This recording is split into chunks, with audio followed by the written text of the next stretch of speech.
Good afternoon. For those of you who are in the Taiwan, China, Singaporean time zone, and for those of you elsewhere, good morning or good evening, depending on where you are.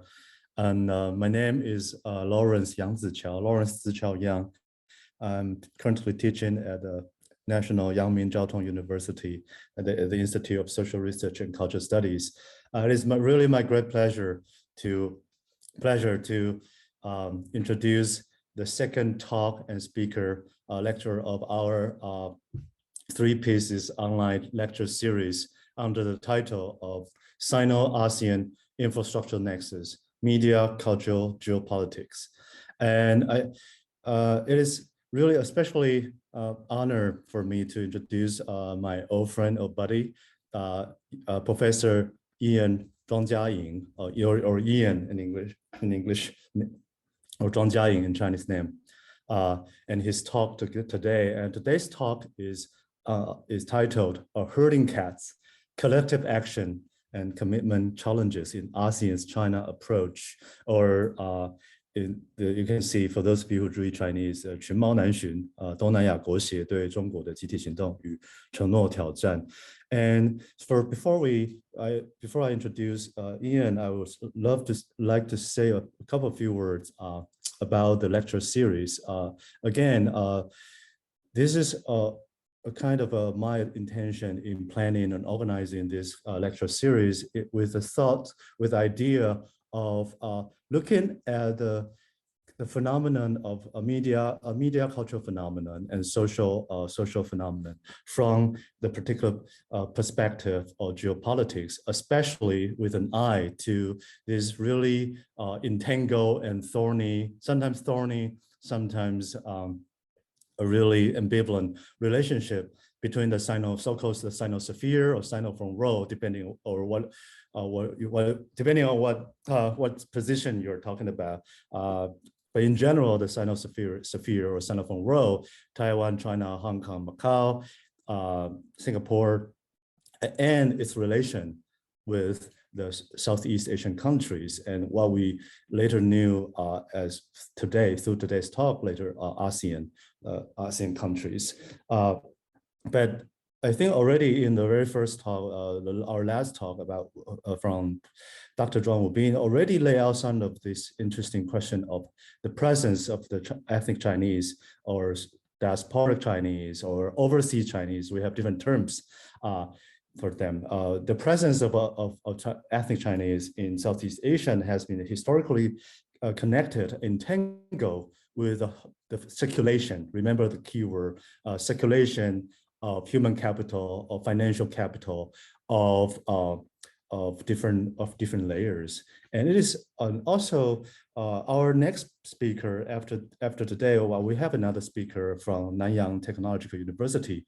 We will talk about the kind of the Cold War of this ASEAN collaboration with the so-called free world and with Taiwan in the film industry. Between these two talks, what lies as the center between these two talks is exactly the question of China's diplomatic and foreign relations with the ASEAN countries, or vice versa, ASEAN's individual relations, diplomatic relations with PRC.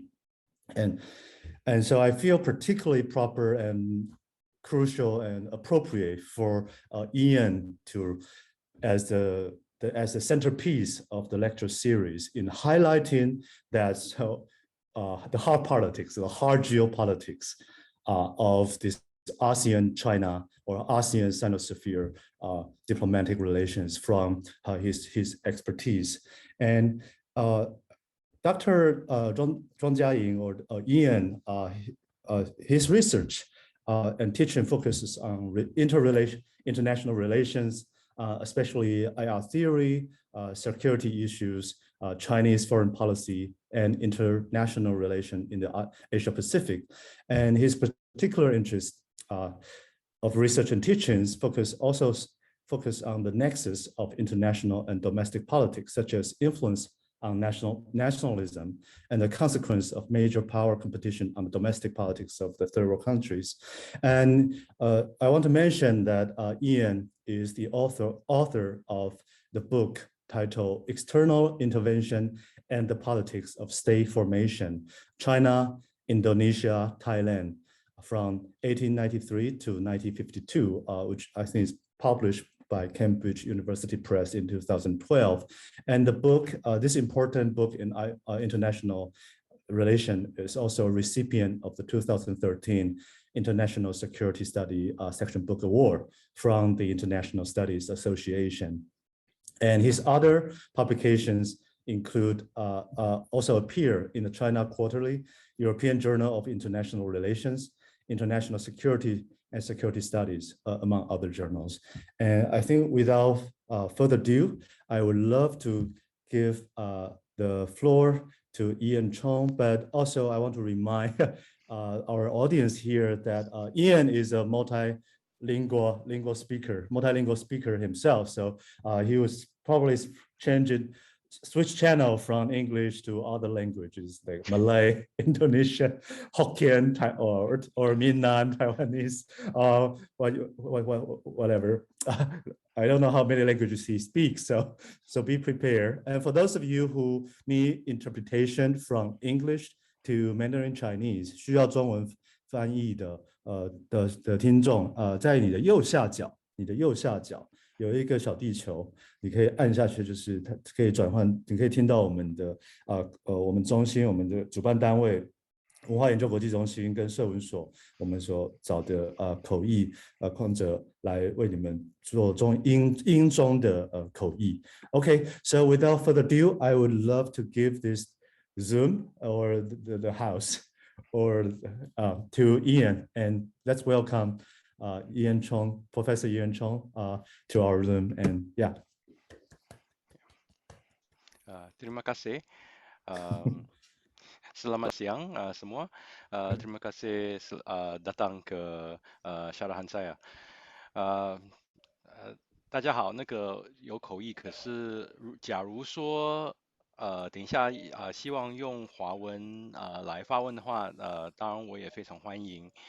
不过我这次的演讲我这次的报告我会主要是用英文，以英文为主，所以希望说大家这样子就是听得会比较方便，也非常感谢杨老师就是的安排，就是这个我其实非常期待今天，我期待很久了，所以那个希望说不会让大家失望。All right, so thank you again to Professor Yang for the invitation. It's a real pleasure to be here. I'm really looking forward to it. I will present for maybe about 50 minutes to an hour, and then we can have an open discussion. So yeah, I guess for the convenience of the audiences, I will largely we can largely keep this to English and Mandarin, but of course, if you would prefer Hokkien and all that, we can check that out too. Okay, so let me begin by sharing my screen. Let's try and do this. Okay. So my computer may be a little bit slow. All right. So what I see my screen up. I hope everybody can see that as well. What I'll be talking about today is really, I mean, you can see the title. It's on the promotional materials, but I think the real focus of what I'm trying to address today is to answer the question, why does it seem so difficult for ASEAN to address the China challenge, right? The simultaneous opportunities and benefits from cooperation economically with China, but also the pressure, the security threat, in some cases military.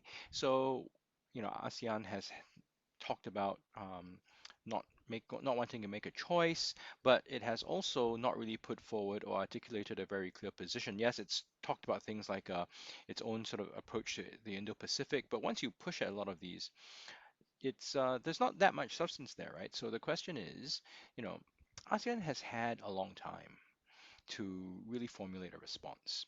It's had time to meet and understand this challenge, but why has it not really, as a collective, come up with a good answer?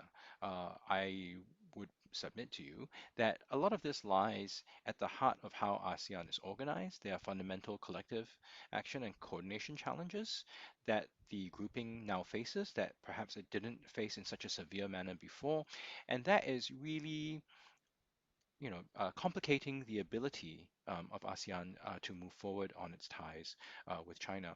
There are other complications, such as the effort by the PRC to reach out and mobilize diaspora based on this sort of diaspora nationalism.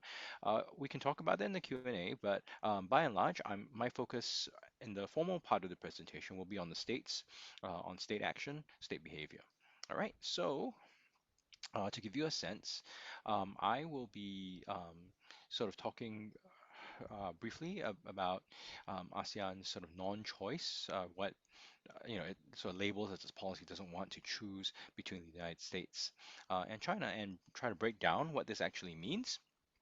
I'll then talk about hedging, or perhaps more accurately, haphazardness. There's a lot of effort to couch ASEAN's response to China and also intensifying US-China competition in terms of hedging. I argue that it's not really the case, at least on the ASEAN level. It may be the case for individual states, but that's different from saying that the organization itself is hedging. And I'll talk about some of the consequences of that. And once I sort of lay out conceptually the consequences of this sort of more haphazard approach, I'll walk everyone through two brief case studies. So one has to do with the South China Sea, the other an earlier case from the late 70s to the late 80s, where ASEAN as an organization was dealing with Vietnam's invasion and occupation of Cambodia. The reason why I'm looking at these two is essentially because they set up two, I think, quite clear situations where ASEAN has its own sort of independent interest at stake, right? And then we can try to work through how as an organization, ASEAN attempted to advance those interests, protect those interests. So I'm hoping that that comparison will highlight some of the dynamics of collective action and coordination that I'm talking about. I'll then briefly go over some of the implications of this sort of trajectory that I'm trying to paint for you before sort of wrapping up by trying my best to tie together whatever loose ends there are. All right, so that's I hope that gives you a sense of what I'll be covering today. To begin, I think what everyone who has been following ASEAN has noticed, over the past 10 years, really, it's not that new phenomenon, is this claim that ASEAN does not want to choose sides. It also does not want confrontation to happen between the United States and China. So this gets repeated and repeated over and over again.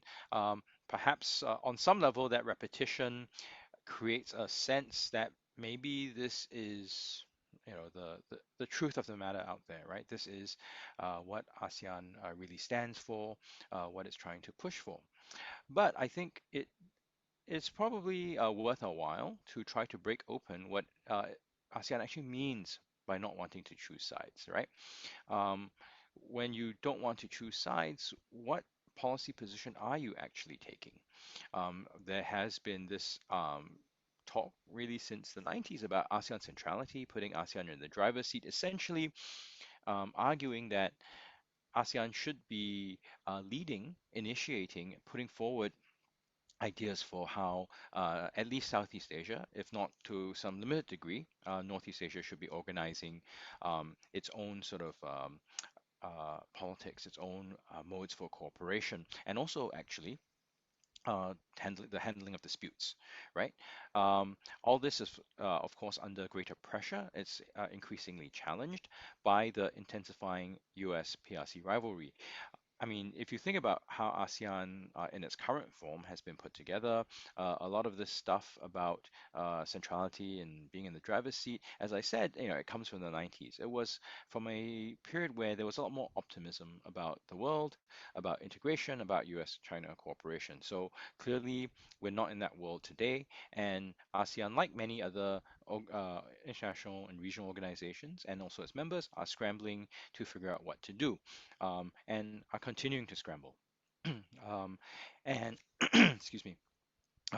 And so all this, of course, comes down to how ASEAN and its members try to manage their relationship with the PRC. I have to emphasize that ASEAN is, you know, distinct from its members. So sometimes when I talk about ASEAN, I'm referring to the organization.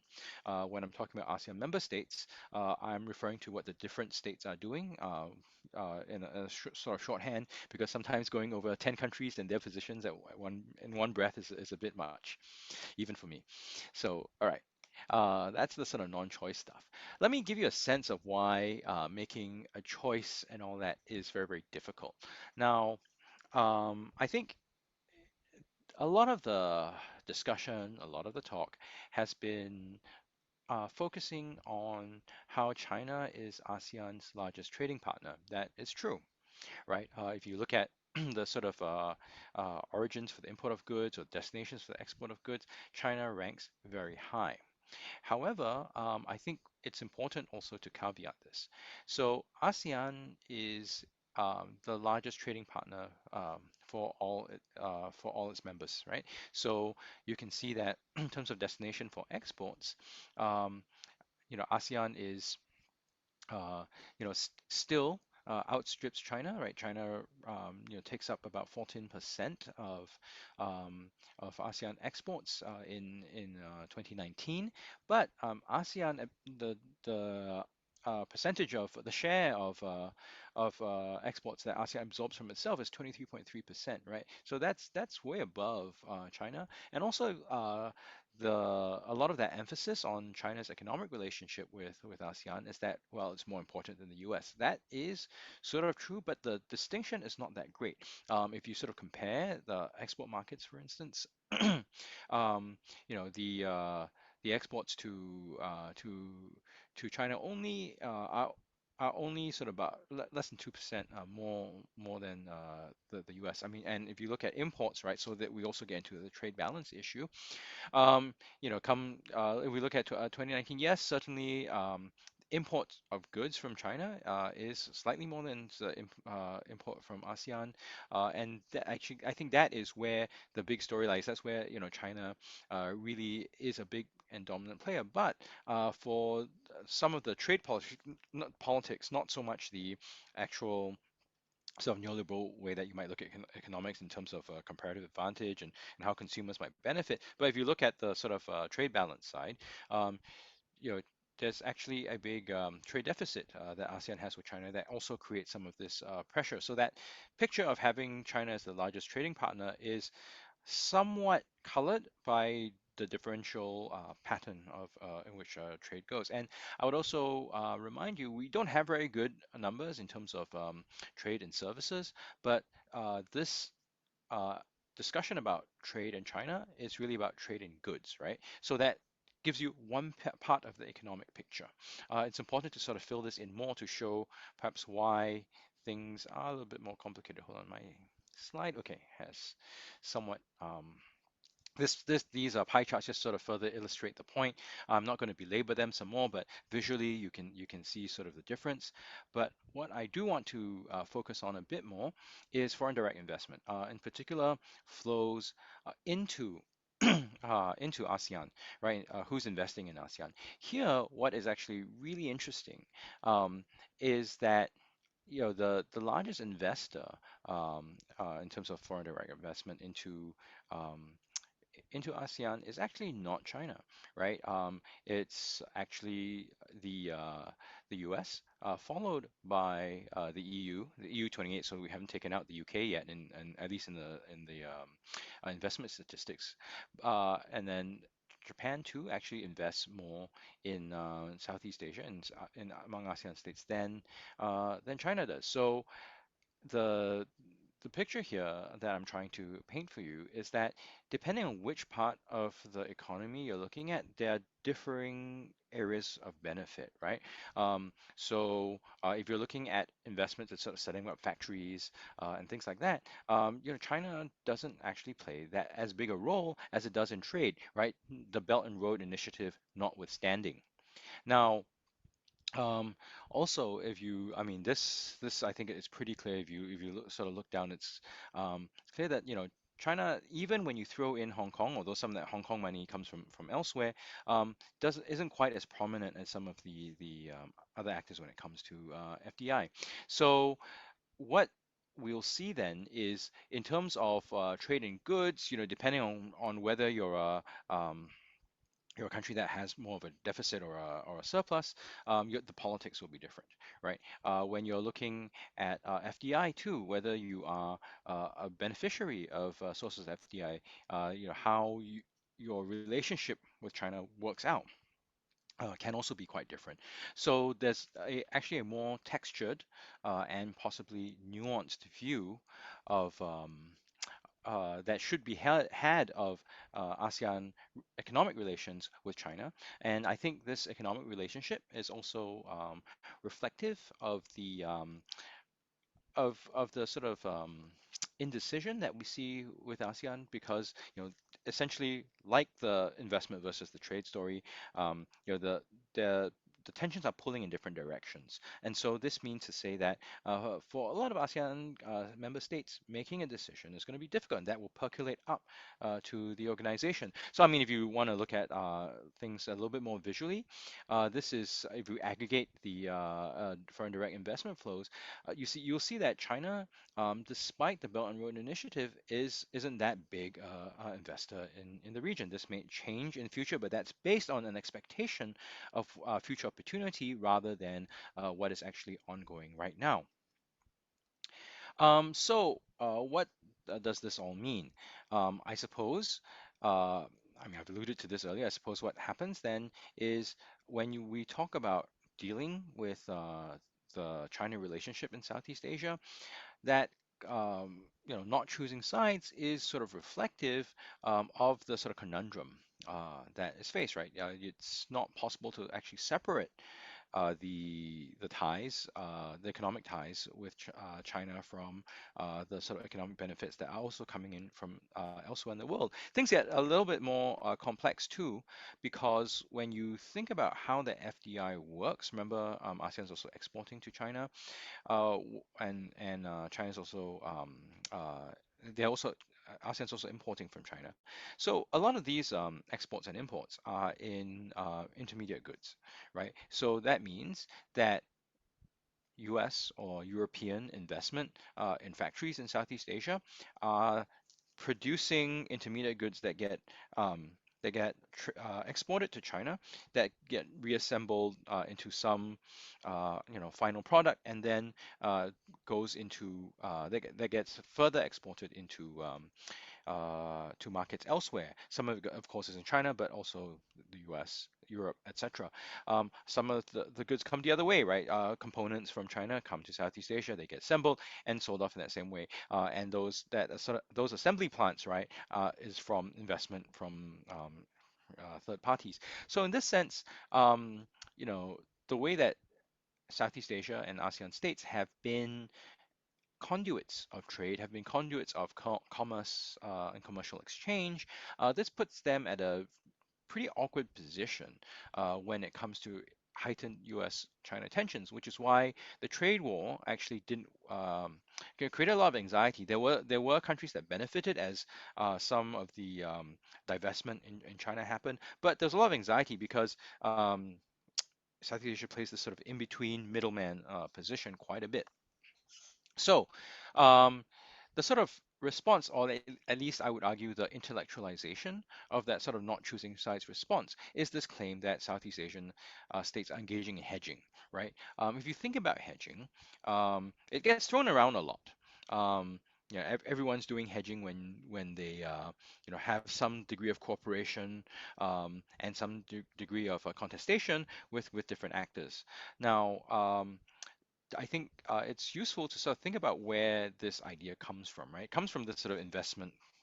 It's an analogy made from investment, where it's a sort of strategy that has a party commit to different offsetting positions, right, in order to mitigate risk. So you invest in or you commit to one position that involves some sort of risk. So you take a countervailing position that should something happen, your loss will not be that great. Now, with that in mind, though, uh, how we think about hedging in the sort of strategic sense, right, as opposed to the to the sort of financial investor sense, it means to say that positions ought to, they don't just sort of look at getting benefits, right? They don't just look at preserving autonomy, but also how to reduce risk. If something goes wrong in one relationship, how you can have some sort of backup, how you can switch that relationship, switch away from that relationship, and put more of your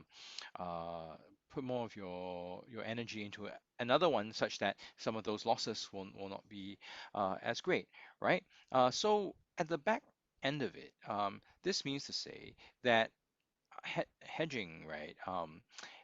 The hedging logic actually means that there's some sort of pre-choosing, right? How you are preparing to make a choice if you have to. You have to, you know, pre think about how you're going to pick a side should things go south. Now, that may mean some alternative position, finding some other partners. That may mean, being able to shore up at short notice the relationship with the United States, should that relationship with the PRC deteriorate, and vice versa. Now, the not choosing side trope doesn't really address, right, what to do in a contingency. It hopes that a contingency does not happen, right? So, if insofar as hedging goes, it talks a lot about not choosing sides, but what that alternative position is, what that hedging position is never really articulated. It just really seems to be about trying to get all the gains that you can from cooperation right now, rather than a real sort of effort to mitigate risk. That's not been clearly articulated. Perhaps it's hidden in some secret locker somewhere, but given the way that ASEAN works, I'm highly doubtful. All right. So where does that then bring us? Uh, I think if we sort of peel back at this essentially non-hedging position, um, what what we are seeing then is the sort of manifestation of multiple overlapping collective action and coordination problems. It is certainly possible that individual member states are taking hedging positions.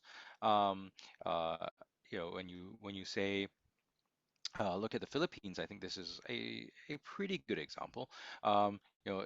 Talking about trying to work with China earlier in the Duterte administration in order to get some guarantees on the South China Sea, in order to get investment flows going. To the extent that that did not happen, it then switched to a more friendly position to the US. So that's sort of switching around. They may say they are not making a choice, but essentially they are calibrating their positions, right? You see that with individual countries, but less so with ASEAN as a whole. And this is not surprising. Individual member states, they focus on their own national interests. They focus on what their domestic constituents want, right? But when you aggregate this up, what you see is that different ASEAN member states are essentially taking different positions, and they take different positions over time.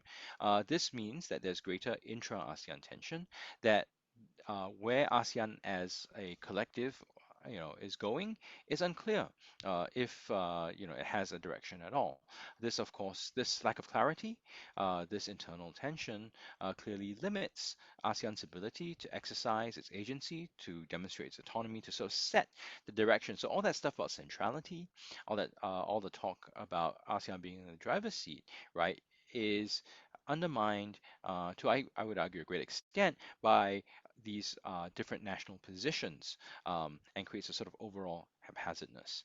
Now, uh, this really comes from the sort of, as I said earlier, overlapping collective action and commitment problems that we see within ASEAN. Just for some of you who don't speak the sort of social sciencey inside baseball talk, essentially collective action problems where actors are better off when they decide on a common position. So they'd be better off to take a common position, right? But they are unable to do so because they have other competing interests. So rather than you know take a option that benefits everybody and yourself included, you think that you rather go for some position that you think benefits yourself more rather than collectively. The sort of classic example of this is the prisoner's dilemma, right? That prisoners arrested by the police are better off, and they can't communicate, but they're better off not ratting out each other. But of course, if they're promised that they will get some sort of benefit to rat out each other, they tend to, and both prisoners in this sort of simplified version of two actors end up worse off, right? That's your collective action problem in a sort of in an illustrative manner. Now, so essentially, when you have ASEAN member states, thinking about how to advance their own positions, whether this is, the benefits that can be had from cooperating with China or with the United States or any other actor, if they sort of value that more than sticking to an ASEAN position or trying to develop an ASEAN position, this is where we see collective action problems manifest. There are also coordination problems that are present in ASEAN, where they're different from collective action problems in that all the different actors recognize there's a need to work together, right? There's no dispute about that. But where there are differences is on which among the common outcomes, common preferable outcomes that these actors want, that is less clear. So a typical example of a collective action problem is we can drive on the left side of the road or the right side of the road, as long as we keep to one side of the road, right? So that accidents don't happen. But because of things like, cars may have been built, with their driver seats on the right or left hand side, so that may create complications for that coordination. So to get to a common position is key. Now, it's often in these cases that it's not obvious which of these common positions is the best, so there is going to be some debate and very often indecision, right? So this is what I think is also going on in ASEAN. I will illustrate this more subsequently. Now, let me move on to the next slide. So just to give you a illustration, essentially, if you try to visualize this in a two-dimensional space, right, you have a range of possible policy positions, and you have some range of U.S. positions that fall along this range of possibility, some range of PRC positions, and there's some overlap, right, between the PRC and U.S. positions. Now, that within that overlap are positions that ASEAN and also ASEAN members can take that are acceptable to both Washington and Beijing. So no problem there, right? But with these overlapping collective action and coordination problems, what we see is that different ASEAN states, they want to fall on along sort of different lines, at different points on this range, right? So state A could want something that we see here, state B something else, and state C something different altogether. Now, this is where the range, right, of overlap between the US and PRC positions are bigger. But as US-China competition intensifies, that range is getting smaller, and so ASEAN states will have to recalibrate, and where they choose their own positions to be, right, will affect the overall ASEAN position. Of course, what you are probably thinking of too is that under conditions where the overlap between the range of US and PRC positions shrinks, there may be ASEAN members who may decide they want to lean much further towards one side or the other by just sticking to their original positions. That is certainly true, right? That leads to or exacerbates the collective action problem that I had mentioned, right? Because that then falls out, right? Whether choosing to fall within the acceptable range or outside, as opposed to where within the acceptable range, which would be more of a coordination issue.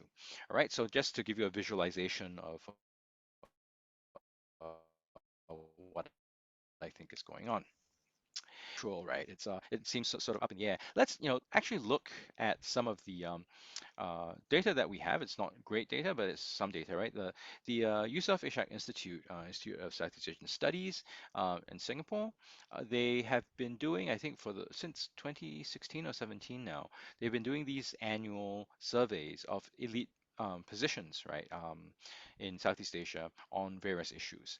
Now, this is an elite survey that focuses on um, policy elites, academics, business elites. So it's not fully representative of the country's range of views. But what it does is it captures the views of people who might have a stake in and may even be influential on foreign policy. So what you're going to see then is significant divergence across Southeast Asia, right? So those different positions that I talked about.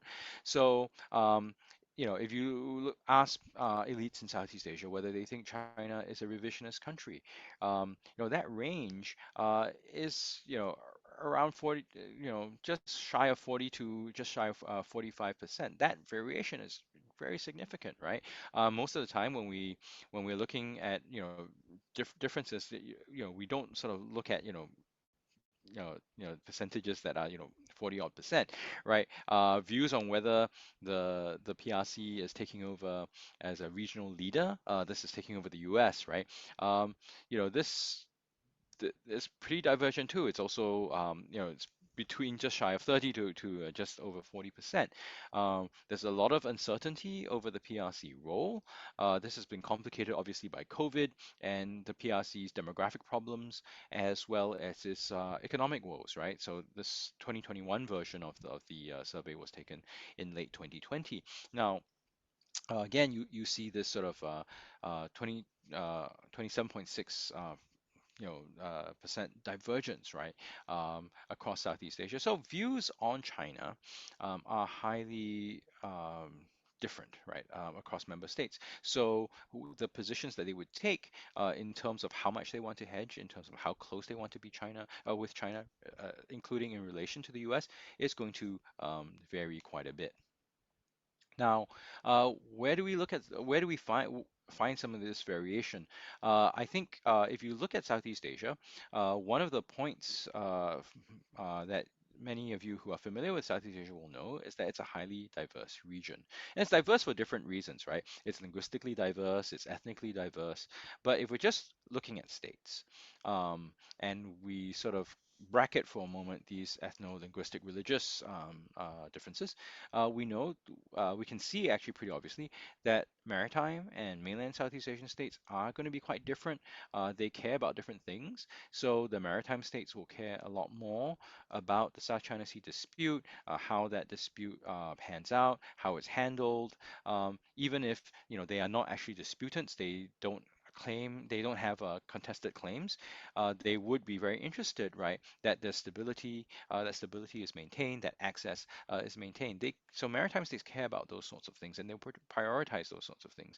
The mainland states, so to some degree Vietnam, but definitely Laos, Cambodia, Thailand, Myanmar, they are they tend to care a lot more about things like connectivity, so the building of railroads, the linking them to China and also with each other.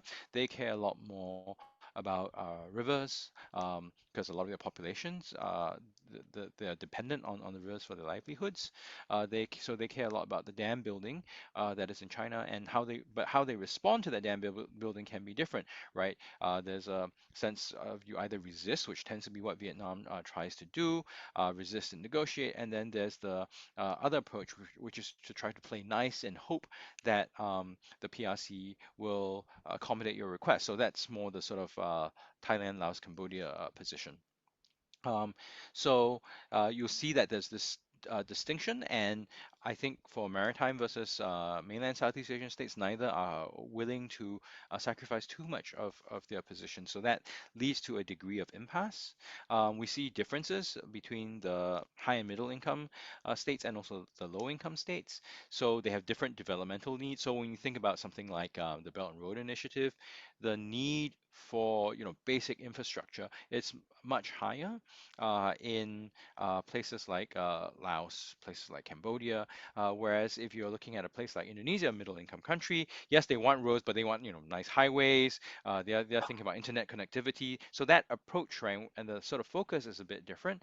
And we earlier we talked about the economic relationship, but what these countries are actually doing in terms of the economies, whether they're exporting commodities, whether they're involved in manufacturing, or whether it's services, that will change their perspective on both ASEAN and how they want to relate to China.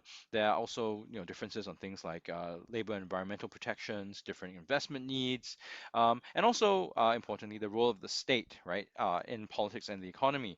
So you have a much more you have a much larger role for the state in a place like Vietnam, whereas in Indonesia and the Philippines, you have these entities um, that are in private hands. They have close links with certain parts of the state, but that changes the incentive structure, right, in terms of how they want to handle the economic relationship with the PRC. Now, just to illustrate further what I was talking about in terms of differences in position. So if you look at the chart on the left-hand side, this is on the Mekong River, you'll see that there's a lot of variation too, right? On whether ASEAN should make the Mekong a central issue, and no surprise here, it's the mainland states that care a lot about it, and then including Vietnam, and then the maritime states a bit less so. And if we switch and look at the South China Sea situation, so this is a clearly maritime issue, right? And here, what we find is that the views on the code of conduct vary significantly. Whether ASEAN is able to handle the situation, also varies quite a bit, whether it should take a principled stand, so on and so forth.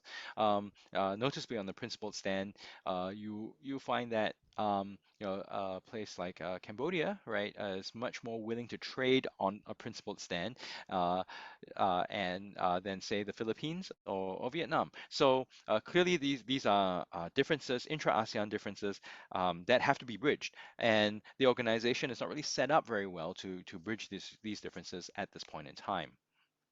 I'll also add that differences in political systems matter, right? They are differing levels of democratization as the Summit for Democracies is ongoing, right? There's this sort of discussion about why in Southeast Asia, you have only 3 states getting invited and the others not so. But essentially, this is reflective of the differences in political system. Why this matters is because in terms of how these states relate to ASEAN and how they relate to China, the the difference in systems means to say that different electoral pressures will play more in the more democratic, more open or democratizing states, and perhaps less so in those that are less susceptible to domestic pressure. So a deal can be struck, right, with the leaders, and that might be good enough. There are also long-standing security alignment issues, right? There are these troubled U.S. treaty allies, the Philippines and Thailand, which are still formal treaty allies of the U.S., so they may have to temper what they can do with China when it comes to security cooperation.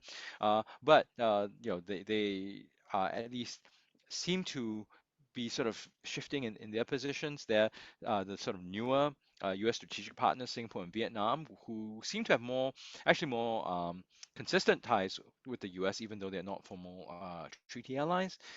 There's the issue of cooperation with the U.S. on Indonesia, Malaysia. They are sort of they sort of have a relationship, sort of don't. Yes, maybe it's that sort of complicated zone, right? And so all these considerations will factor in how much they are willing to push forward on areas of friction with the PRC, and how much they feel that the U.S. has or doesn't have their back. So how far they're willing to go. The difference here will also affect the positions that they take in ASEAN, in terms of ASEAN's ties to the PRC. So these are the multiple dimensions at play. You'll find that there are forces pulling in multiple directions, and this of course makes the decision really hard. So that not choosing sides business is less hedging and more about really not being able to make a decision among these very varied kinds of forces.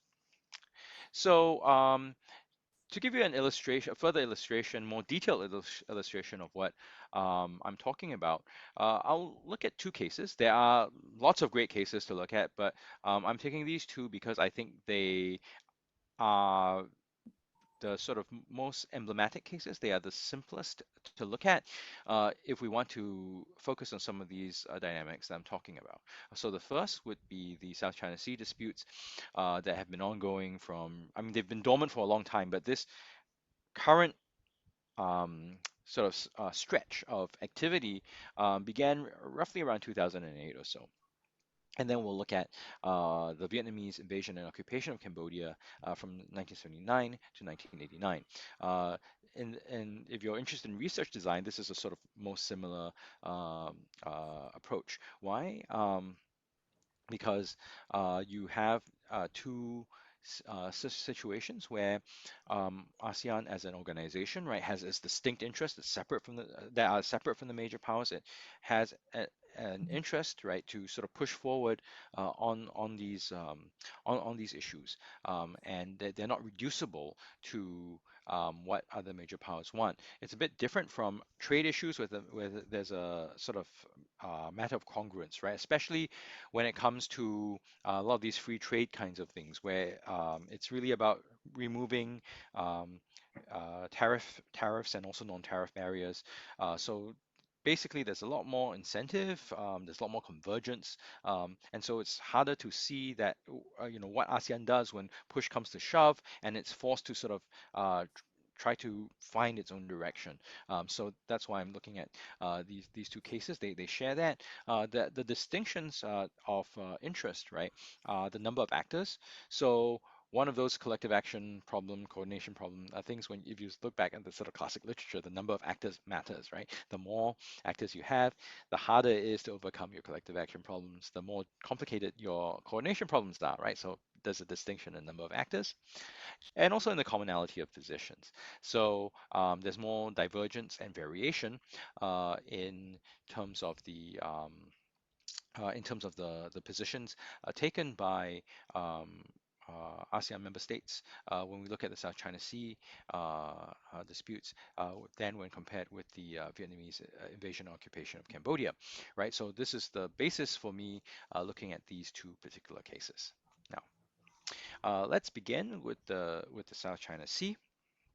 I think here we can take a look at what's at stake, right? It's a major sea lane of communication for Southeast Asia, but it's not just the sea lane of communication, which I think is really, what is quite key.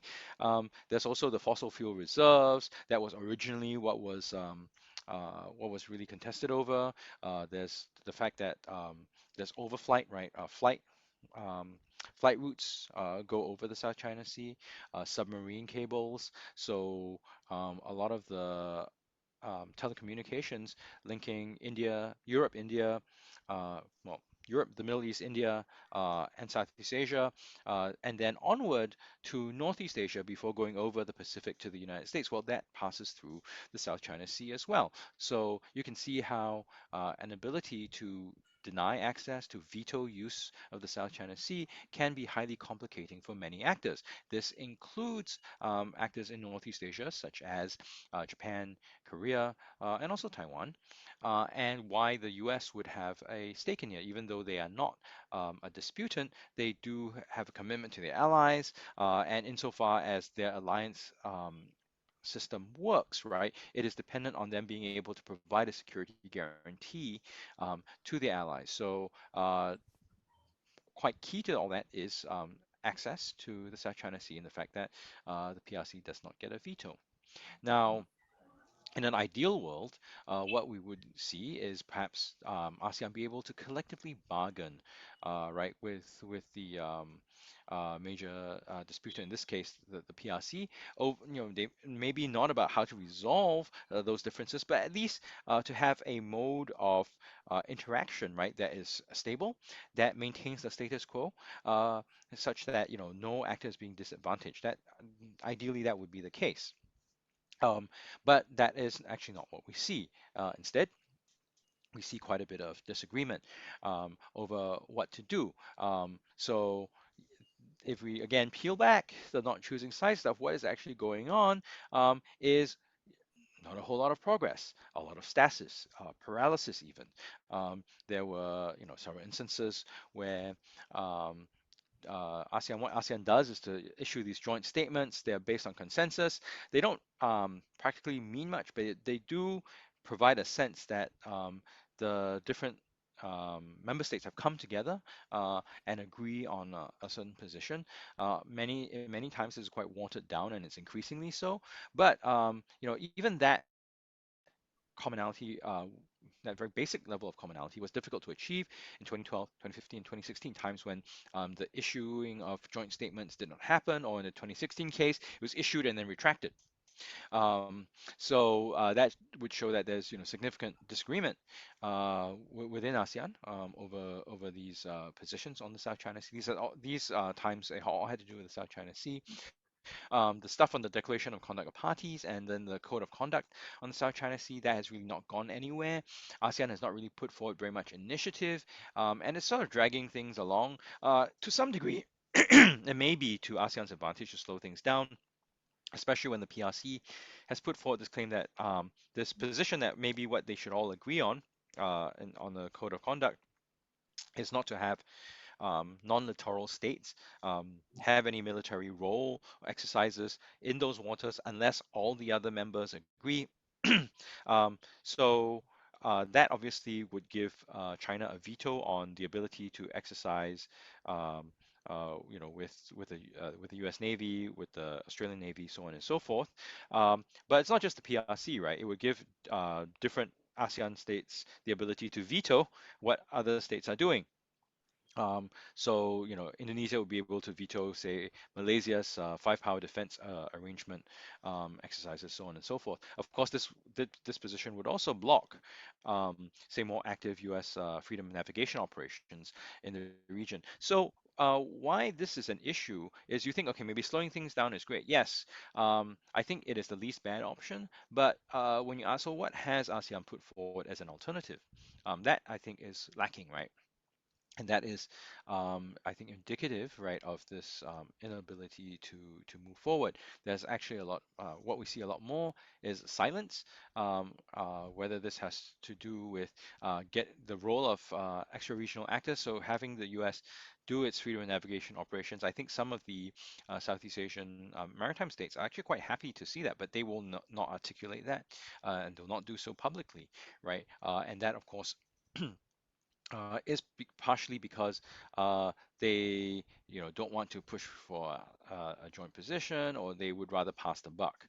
And also, when you look at the Philippines, when it took China to court, literally, in the arbitral tribunal process in 2012, other ASEAN states, even those who could stand to benefit, like Vietnam, was actually very silent on it, right? They just noted that these things happen. I think the only country that had slightly more was Singapore, talking about how rule of law was important. But rule of law for Singapore, apart from the maritime access issues, is also generally important for a small state, because laws, as many of you know, they tend to protect small states more than larger ones. So if there's some sort of ability to to decrease that gap in power asymmetry, smaller states tend to benefit more.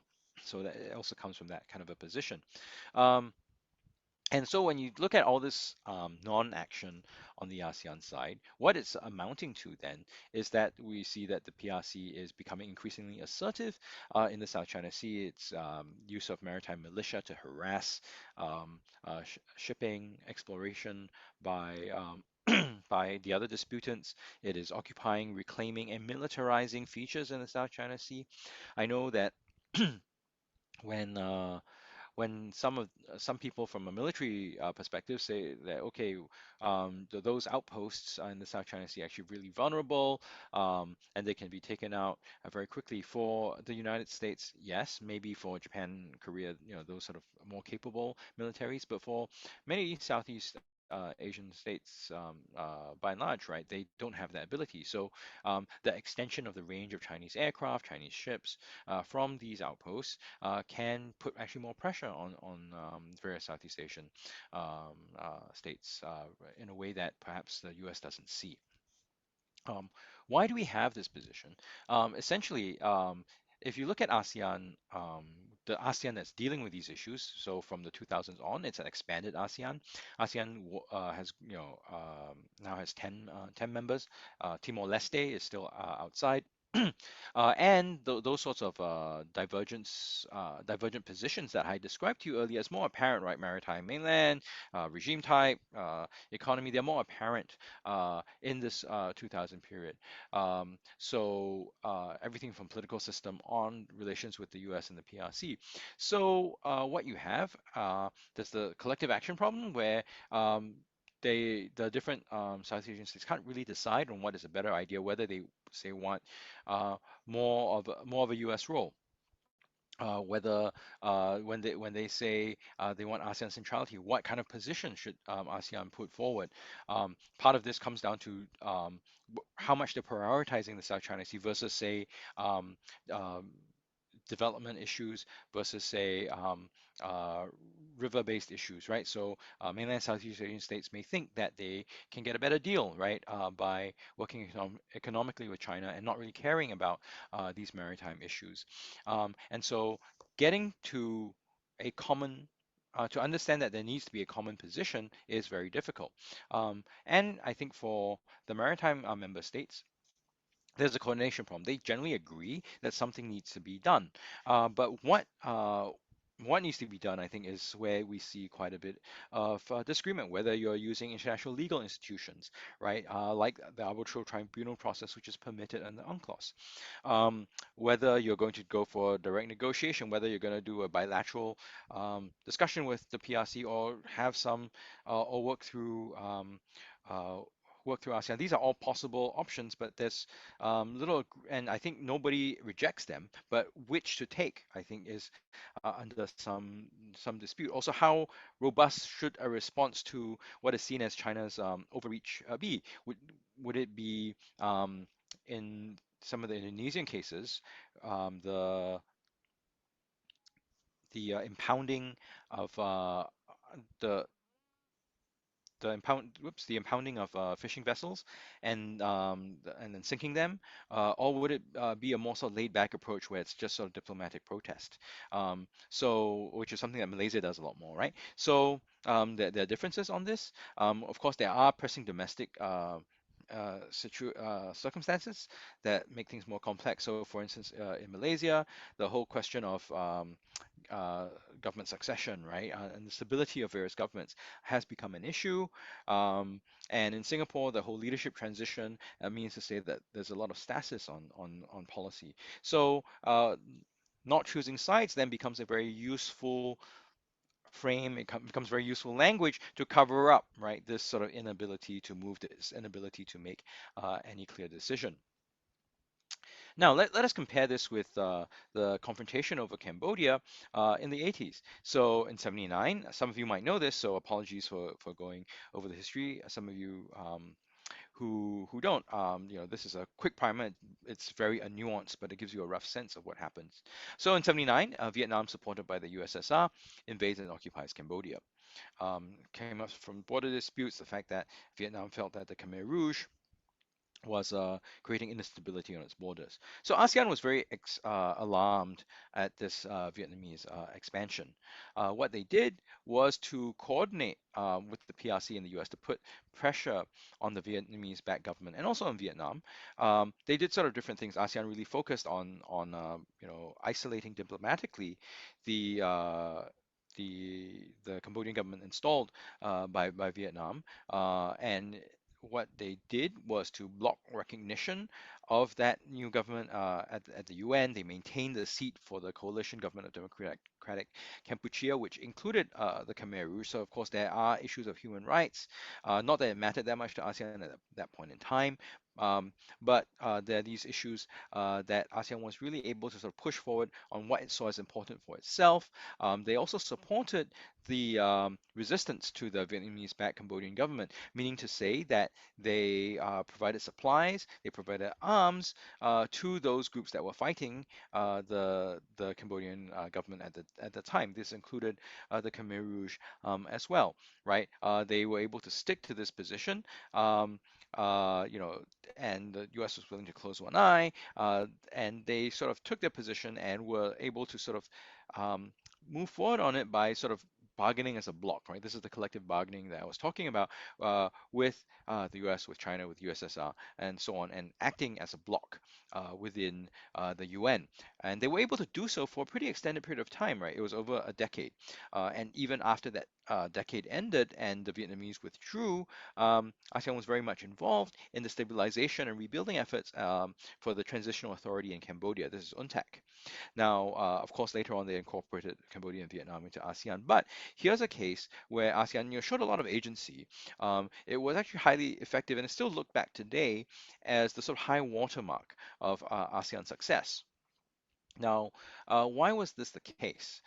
Essentially, what we had in the 80s was an ability to resolve the collective action problem and to really minimize the coordination problems, right? So for one, there were fewer actors, and they had very common positions.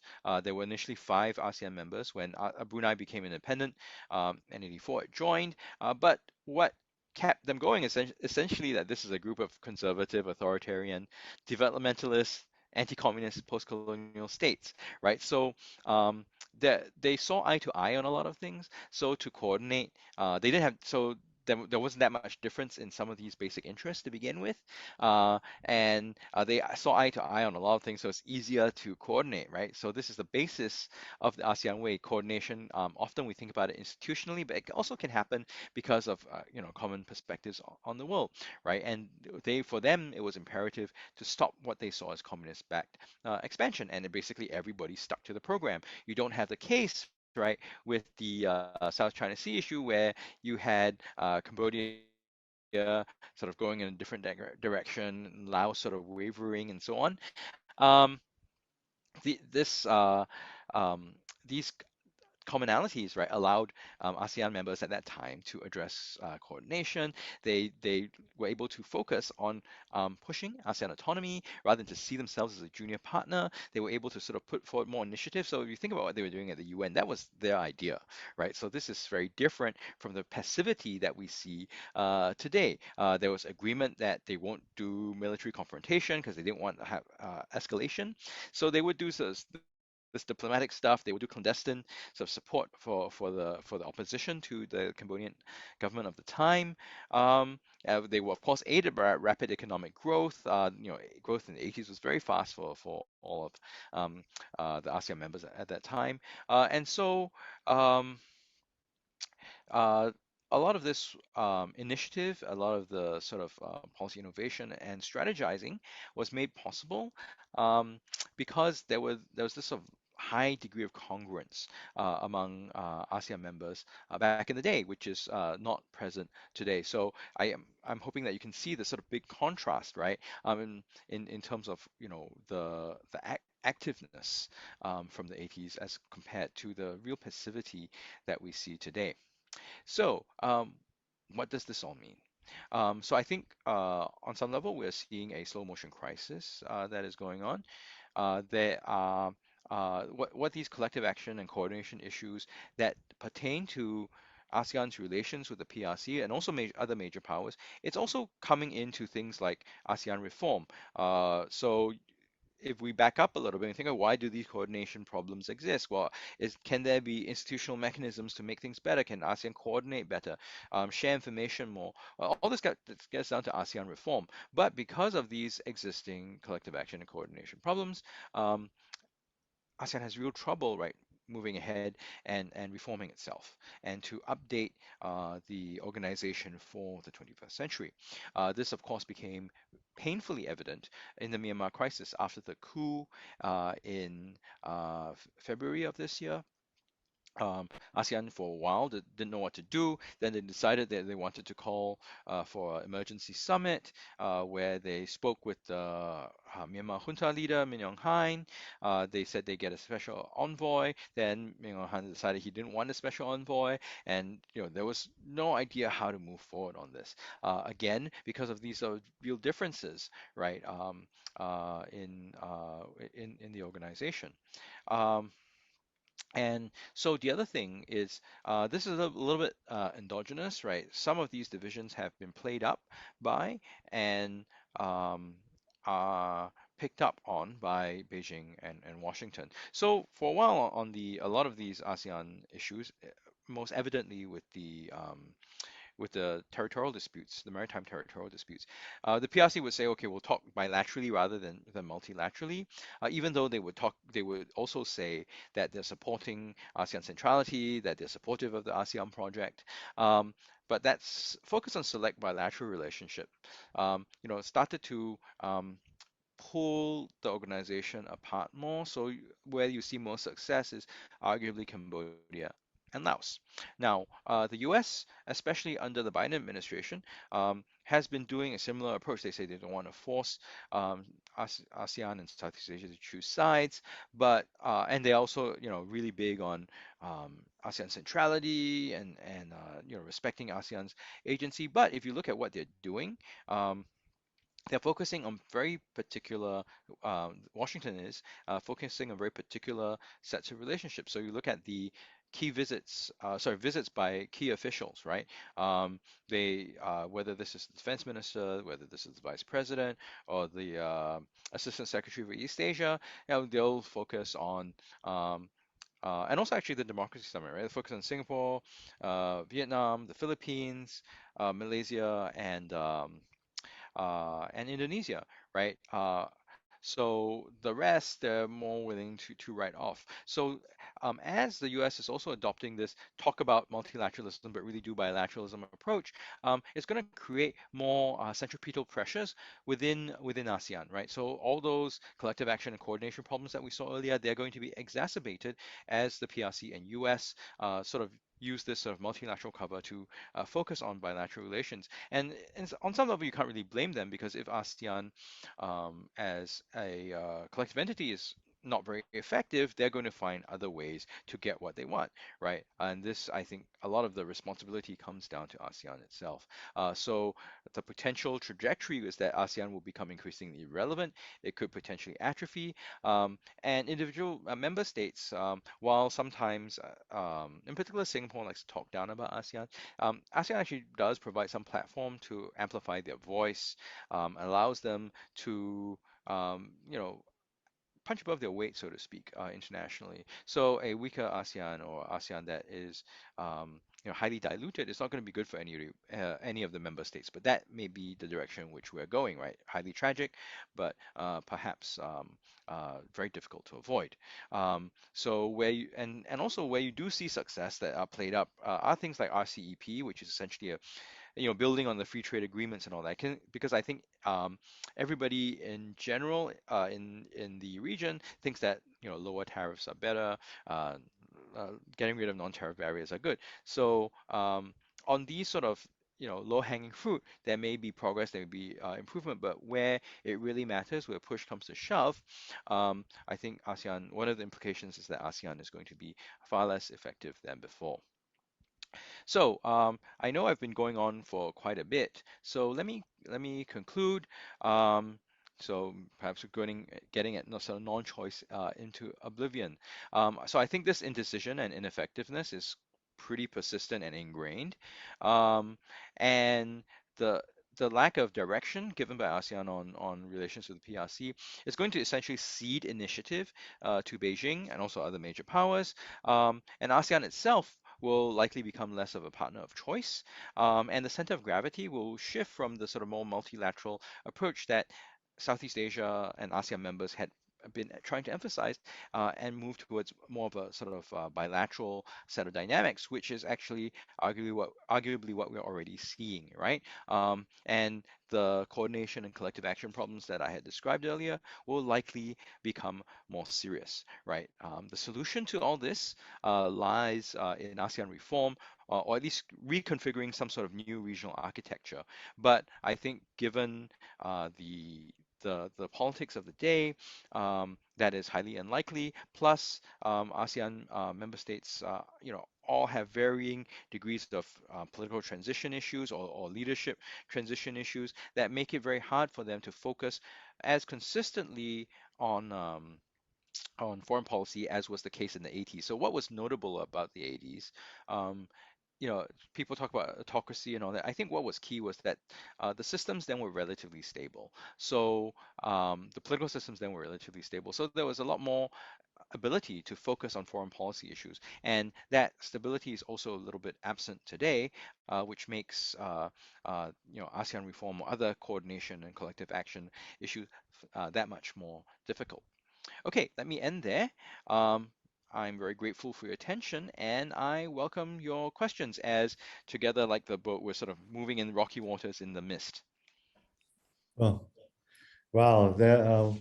Thank you, Ian, for this wonderful sharing and of your take on the ASEAN, the impossibility or the possibility of a coordinated action among the, cats, I guess, or among the member of the ASEAN countries in relation to PRC.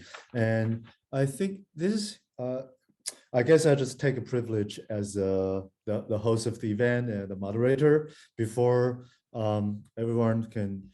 By the way, we do have a chat box in the Zoom, so feel free to any questions, any question, or put down any thoughts or comments, or to expand the discussion about to continue this line of thinking in the chat box if you want. And so I guess I'll just use my privilege as a moderator here, or a host, to ask some of the microcosmic and macro cosmic questions, macro and microcosmic questions that is through the interest of my, because when I was listening to your talk, I was reminded of what happened to Taiwan just now today, that the Nicaragua just cut in tie with Taiwan. Again, I guess. Taiwan or the ROC? There's a difference. ROC, I guess. 中华民国跟那个尼加拉瓜最近断交了嘛 ？We just cut in ties with, they just cut in tie with us again, I guess, because they're with the same president. And then there's another previous event that happened in Europe, right? That the Lithuanian issue, the Lithuanian issues that apparently showing, friendly or strategically friendly gestures to Taiwan. That's another sort of interpreted as a kind of a choosing side too. And this is a two recent event of choosing side. But obviously there's also this, in the general interpretation of these two moments, this couple of days, is that, because they have a big boss behind, 就是有老大哥撑腰，所以可以这个什么选边站，是不是？所以他们刚刚说，你说 hedging 就是那个叫什么？台湾说避险，是不是？避险基金，对啊 ，hedging 就是避险的意思，就是如何，你知道怎么样做才可以不要惹老大哥生气，就是 how to do hedging to achieve what you want, but without risking your lives or your livelihood. But does that mean that you always have to have this really major strategic backing to be able to do some kind of a minor or major move on the part of the individual actors?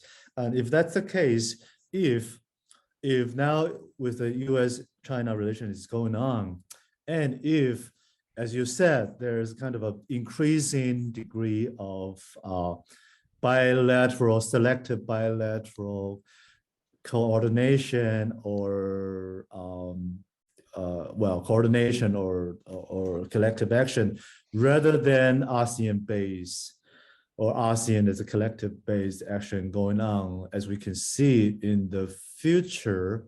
Can we say that there will be increasing possibility of this sort of visible backing and even forcing of choosing sides in the days to come, and whether as to the degree that hedging is simply become, I wouldn't say impossible, but difficult to do in any in the next, I don't know, in the time to come, that because if this ASEAN-based collective action is decreasing and that this selective bilateral relation become this, 主流, become mainstream way of doing things now, is it likely to see more of this sort of forced choosing side in the in the future? That's the first. You can reply first. I have another question, but yeah. You wanna? Oh yeah, sure. Yeah. So I think there will be more pressure to sort of take alignment, but it will happen in two ways, right? So one is where there is going to be benefit, right, to side one side or the other. So I think when you look at the Cambodia or Laotian cases where they are much more closely aligned with China, and I don't think any U.S. punishment is going to change that position. It's because that's where they see the benefits lie, right? That's how they're going to get investment for development. That's where they're going to be able to export. That's where they're going to get political support. So there's the sort of countries figuring out where their interest lies. The other is the issue of punishment, and I think this is where for say Singapore, to Malaysia, and to maybe a lesser degree Indonesia, but definitely Singapore and Malaysia, where they are very cautious on their alignment with the U.S. because what they are afraid of is punishment from the PRC, and in particular Singapore after 2016, 2017, where the PRC had seized Singapore armored vehicles that were used for training in Taiwan. In Hong Kong, the Singapore state became very, very cautious about naming the PRC on issues. So when the hacks that are cyber attacks that may seem like it comes from the PRC, they'll say, well, a named state. When there was the influence operation and also espionage case, they would demur from naming the PRC. The espionage case was, I think, is in particular very obvious because in this case, the individual who was the alleged spy, he had been picked up by the FBI, convicted in the US, and put in jail. And so from the court documents, we know that it's the PRC. But in the Singapore, when he came back, he was detained by the security services, Internal Security Department. But they just refused to say the PRC, even though people know who it is. The point is to, I think, avoid embarrassment to Beijing. So that fear of punishment is going to be there and moderate some of that choosing side stuff. Now, on the sort of related issue of hedging that you raise, this is where I think ASEAN could have had a bigger role. So if they had banded together and collectively bargained, right? I think they would be in more of a position to get what they want, right? To exercise their own autonomy, insofar as they are less able to and may even be breaking apart, right? That position is going to be more difficult. Contrast this with Lithuania, also the Czech Republic. That's been very active on building their relations with Taiwan. I think the key here is they're part of the EU, and also they're part of NATO.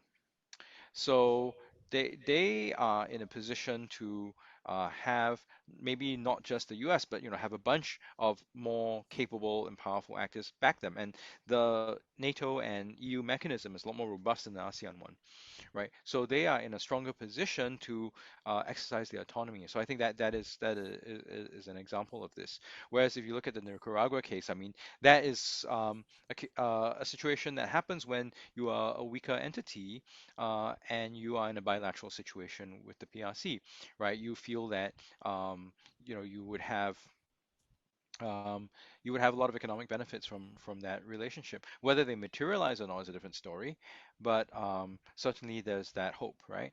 And you feel that you're in a much weaker position. So I think that this explains some of this variation that we're seeing.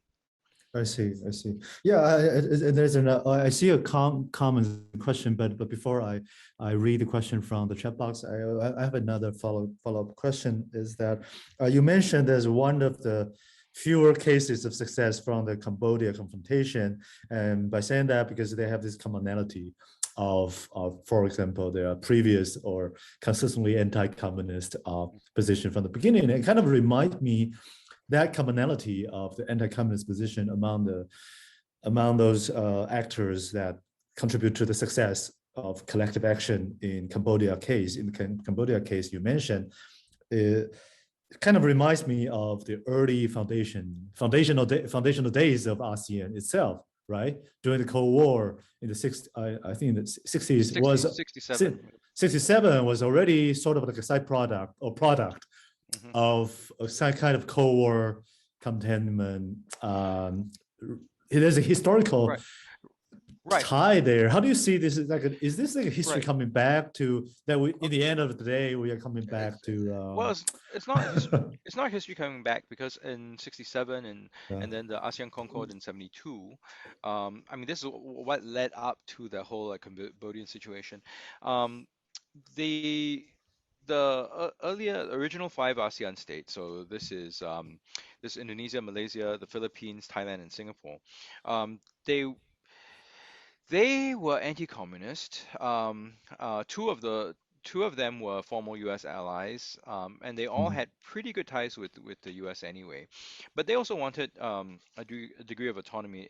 Autonomy has always been a big thing for Indonesia, for instance, right? So there's the Bandung stuff, but even after that, right, they talk about them being more recently being a strategic fulcrum, and but for them, autonomy is a big thing. So what ASEAN allowed them to do was this: okay, they can be more friendly to the US, but they don't want to be a junior partner, and so by being able to band together, they were able to bargain collectively.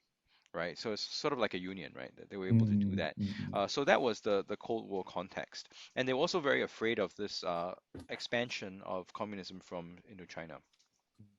Now, why it's different from today is I don't think that commonality and purpose is going to be as achievable. I mean, all that stuff is the sort of backdrop to the ASEAN way. I don't want to sort of paint it in too positive a light, right? The earlier stuff, because those anti-communist regimes were guilty of excesses. They were guilty. Well, so if you think about the Suharto regime, right? They had a pogrom against people they felt were communist. Singapore locked up lots of people without trial, so did Malaysia.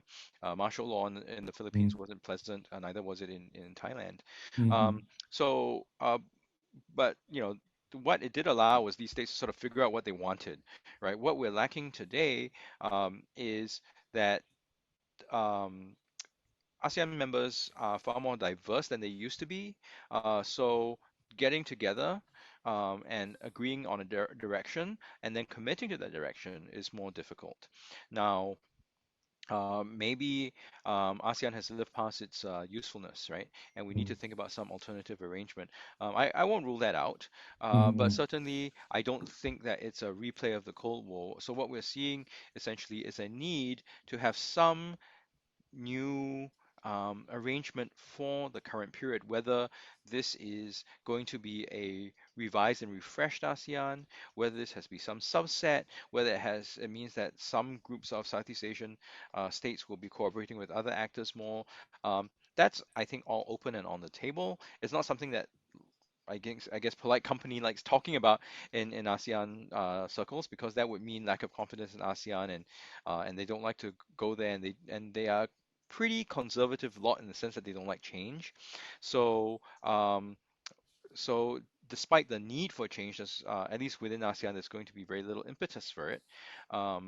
And so this is why we get into this sort of conundrum of needing to take more action, but not really seeing anything forthcoming that I've been describing. Well, thank you. Okay, so I guess I'll read the question because it kind of related to if you're not sort of not ruling out the possibility of some kind of alternatives, smaller platform or some smaller way of collective action, then I think there's a kind of, we are seeing also, other options on the table, right? So we have a question in the chat box related to this alternative way of thinking about collective action or collective behavior here. Thank you, Professor, speaker. May I know your stance in the recently formed AUKUS alliances? Yeah, I guess this is also by the same question, the Indo-Pacific,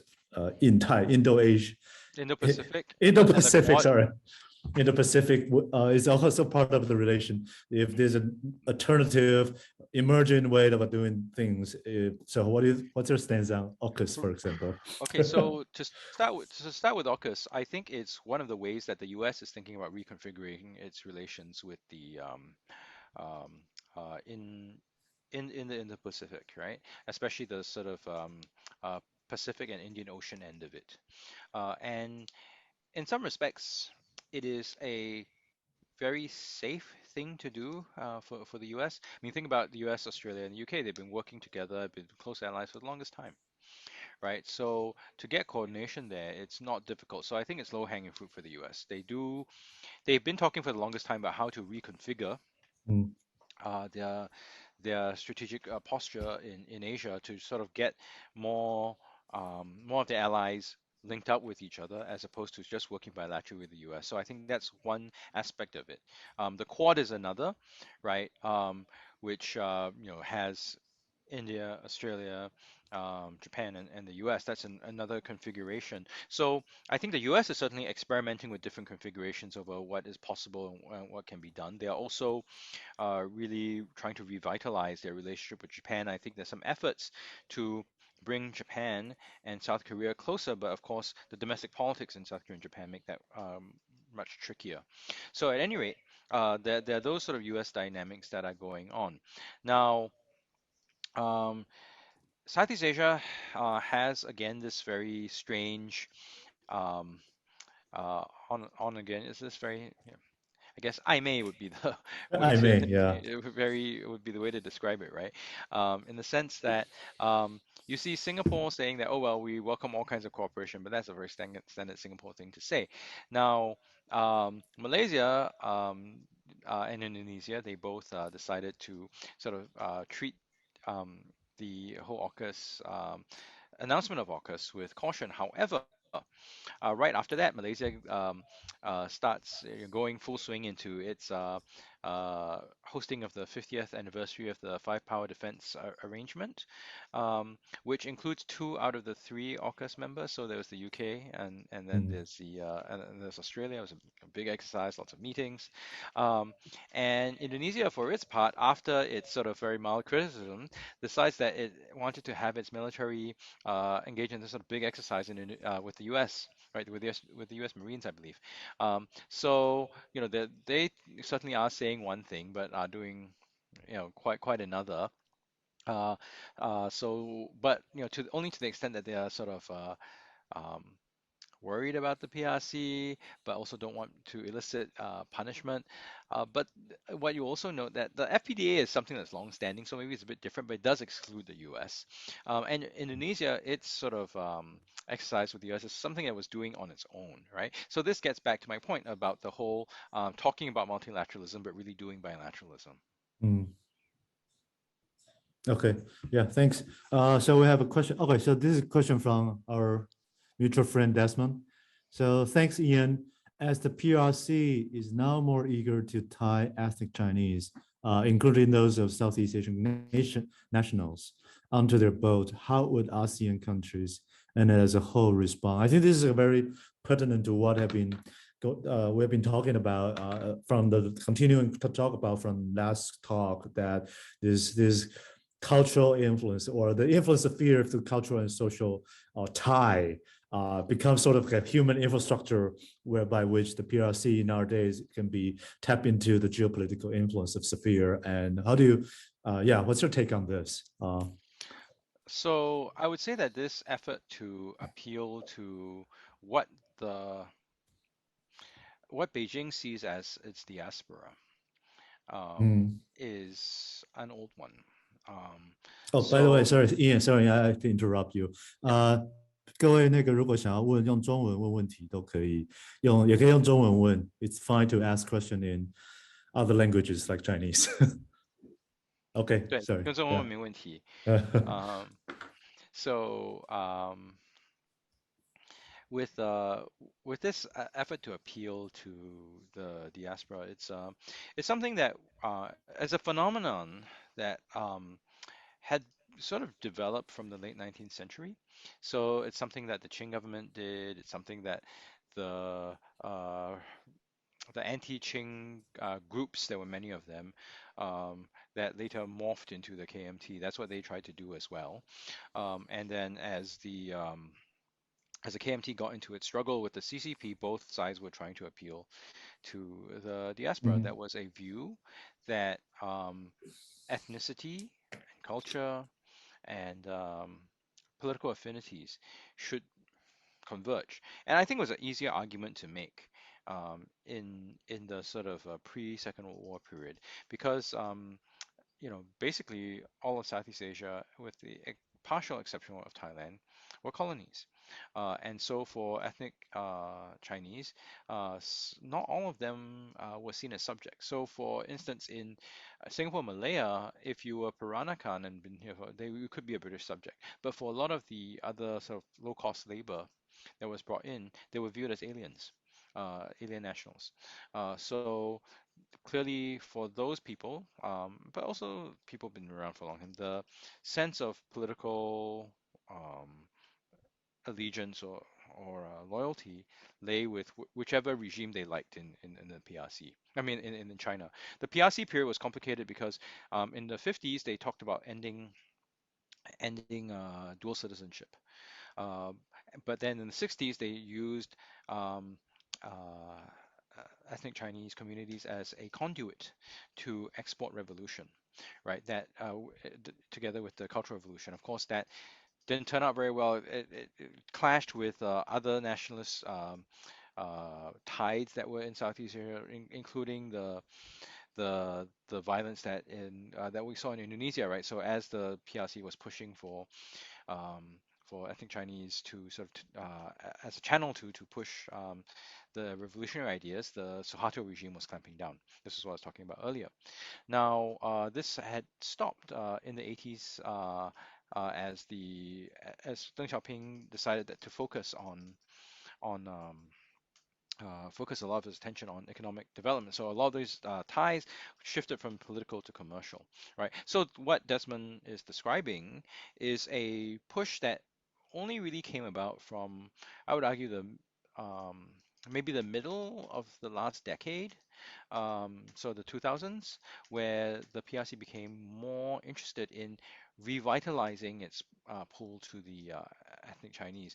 And this then gets it brings up all the complications that I described earlier. Why I was going on this long history is because I wanted to paint a picture of how diaspora nationalism created a very complicated political situation in Southeast Asia that was at times highly conflictual. And so what you see with the revitalization of these efforts is that these old scars could easily be, if they're scratched at, right, they can easily start bleeding again. And so it can set up a situation where there's a lot where regional ties are going to be a lot more tense, right? Both with the ethnic Chinese communities and also with the PRC. I'd also add that there is a difference, meaning to say that now the nation building projects in Southeast Asia are a little bit more along the way, further along the way. So a lot of the test will be whether people or how many people and to what degree ethnic Chinese in the region still feel an appeal um, and affinity towards that language that China is putting out. Of course, that language is accompanied by money, so there's going to be that tussle over there. But there are also going to be people who feel that they may be ethnic Chinese, they may share similar cultural markers, but they are essentially citizens of wherever they are citizens of. I think an example of this is name Wei, right? Wang Mingzhi, right? He talks about how he's Malaysian and he doesn't like being framed as Chinese. I think there are many people who are like that as well. Yeah. Okay. I think this is a question a bit longer. Do you want to ask this question yourself? Who is asking this question about the tip into let me see, tip into Asia question, and how can ASEAN respond? Do you want to ask a question yourself? Yeah, to also say hello to the speaker. Yeah, sure. Can you guys? Yeah, okay. Yeah. So thank you so much for your presenting, and as what you present in your presentation, I can see that you are trying to focus on the China and Asian relationship, and also you point out the effectiveness of the Asian organization. But actually, I can see that there are a lot of limitation for this organization because in some detailed cases, you try to point like South China Sea or Cambodia War in 1979. I can see that the more they say that this is an organization to be united and be stronger, the more they show their weakness via the capability to not be able to mediate the countries very well or protect the rights of the country efficiently. So I would like to make the question related to not only the China-Asian relationship, but also from the perspective of the US involvement in Asian region. Like the project of the US, like Pivot to Asia, or the involvement of the US in the TPP to make the balance with China in Asian Asian regions. So do you think that US try to control the economics or politics in this region or not? And how can the organization respond to this involvement and avoid the dependence on the US apart from the emergence of China? Okay, thank you. Okay, so thanks for your question. So I don't think the US is that much interested in direct control. What they are interested in is to set up the rules of the road so that people are following their specifications, that they are following their rules, the sets of laws that they are at least acceptant of, right? So if you think about the liberalization of the international economic system, that follows along the sort of US preferences. And even UNCLOS, which the US is not party to, they hadn't ratified it. I mean, it's something that the US isn't sort of actively opposed to. Even their freedom of navigation stuff, right? It's they will claim that they are in compliance with UNCLOS, even though they've not, even though the Congress has not ratified it. So they're more interested in setting up rules, shaping behavior that is congruent to their interests, right? And those rules are of course supportive of a more dominant U.S. position. Now, so in that respect, I think in ASEAN, at least the older ASEAN members are quite happy with that kind of a situation in the sense that there's no direct control, but they are beneficiaries. So if you think about the rapid growth in ASEAN from the 70s onward, that was because they were part of the so-called liberal international order that the US has set up. A lot of it had to do with trade, and they were able to benefit from those markets, from those investments. And so they're actually quite happy to follow those rules. They believe that it gives them adequate protection insofar as the PRC is trying to offer alternatives, it has to somehow, be able to provide more than the current system, right? For there to be sufficient buy-in. Now, when you talk about having more autonomy, I suppose this is where ASEAN, if they were able to get their act together, could sort of say, well, in the region, we want to have certain procedures and protocols in place. So I guess the analogy here would be how the European Union sets up a lot of the rules and procedures in their area, right? I mean, yes, ASEAN says we don't want to be EU, but I mean, I suppose there are sort of, you can use the EU still as a reference point. So the question is, how does ASEAN set itself up in a position to at least make rules for itself, and by banding together, have a lot more influence than they would individually, right? So, are they able to commit to a set of rules that they can push themselves, right? In the absence of something like the European Commission, in the absence of something like a European Parliament, or the Council of Europe, right? So that's less clear. Before, when ASEAN was smaller, when it was more coordinated, I think it was an easier proposition because getting agreement and then trying to implement it nationally was easier. That is going to be less so the case today. So I get how there's that impulse to want more autonomy, but the limitation of ASEAN now is that while they have these aspirations, it is unclear how or where or how much the ASEAN member states are willing to invest, right, in allowing for this. So I guess they could sort of try to revamp ASEAN to make coordination better, to make it more efficient in many respects.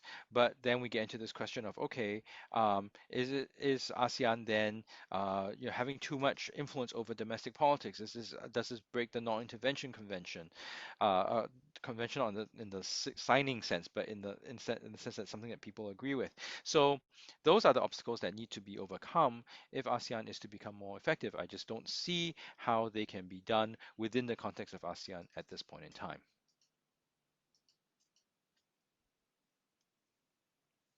Okay, yeah, okay, this is a great way to continue the question. May I also ask, because I sort of want to bring this line of discussion to sort of what because I can see many of the audience are my students in the seminar, which is my seminar is titled Environment and Media. So I have a question actually to be asked, well, about media, the role of media and the question of environment in this sort of like a geopolitical discussion. And I'll first ask this question in Chinese, and maybe Konzo can help me interpret my question into English. 因为我们这学期上了很多这个媒介跟环境的课，所以 OK。那第一个就是媒体的问题，就是刚刚那个有一个听众有提到，就是那个这个印太还有这个英国AUKUS 这个联盟，新的联盟。那我们知道这些新的地缘政治的联盟，很多层次上是关于这个情报的分享，就是 the sharing of intelligence and the sharing of information。所以我就会对关于就是 the role 对于这个媒体在里面所扮演的角色，就是说，尤其是像现在这个很大的一部分的这种焦虑，就是关于这种地缘政治焦虑是来自于资讯。那我们上礼拜也上到，我们课堂上也上到，就是OK， 需要转到英文的转。OK，I guess I'll just stick to English then. Okay, so a lot of this concern of anxiety of this geopolitical fuss or tension can be traced back, especially now, to the question or issue of intelligence information and sort of that, because now China is seen as a kind of a, more advanced in terms of technologies of surveillance and big data, data mining, or sort of things. And then there's sort of like a need to form alliances, not in terms of direct military, well, including direct military cooperation, but also cooperation in terms of media sharing, information sharing. For example, last week, couple of weeks during our seminar, we talked about this Facebook and Google's decision of changing the undersea fiber optic cable from Hong Kong to Taiwan is sort of like an important nodal point as the cross-continental trans-Pacific communication. So that's a sort of example of how media and communication was sort of involved in this geopolitical change of landscape. That's one. What's your take on the role of intelligence and media manipulation in this scenario? And this is like the first part of the question. And the second part question about media is that sort of in response to Desmond's question, the previous question about mobilization, is that how what's the role of mass media play in individual, some of the ASEAN countries where ethnic Chinese or hosts are the business owners or the media person in the individual countries. Like for example, last time our speaker speak of this media network in the individual Southeast Asian country that who own media enterprise. And they sort of become this possible local contact for spreading or advocating certain political or cultural agenda. So what, do you see that sort of like a mass media, the role of mass media play into this mobilization depending on the Sino-sphere human capital or human network? So this is like two questions actually, yeah. Yeah, so with the first question,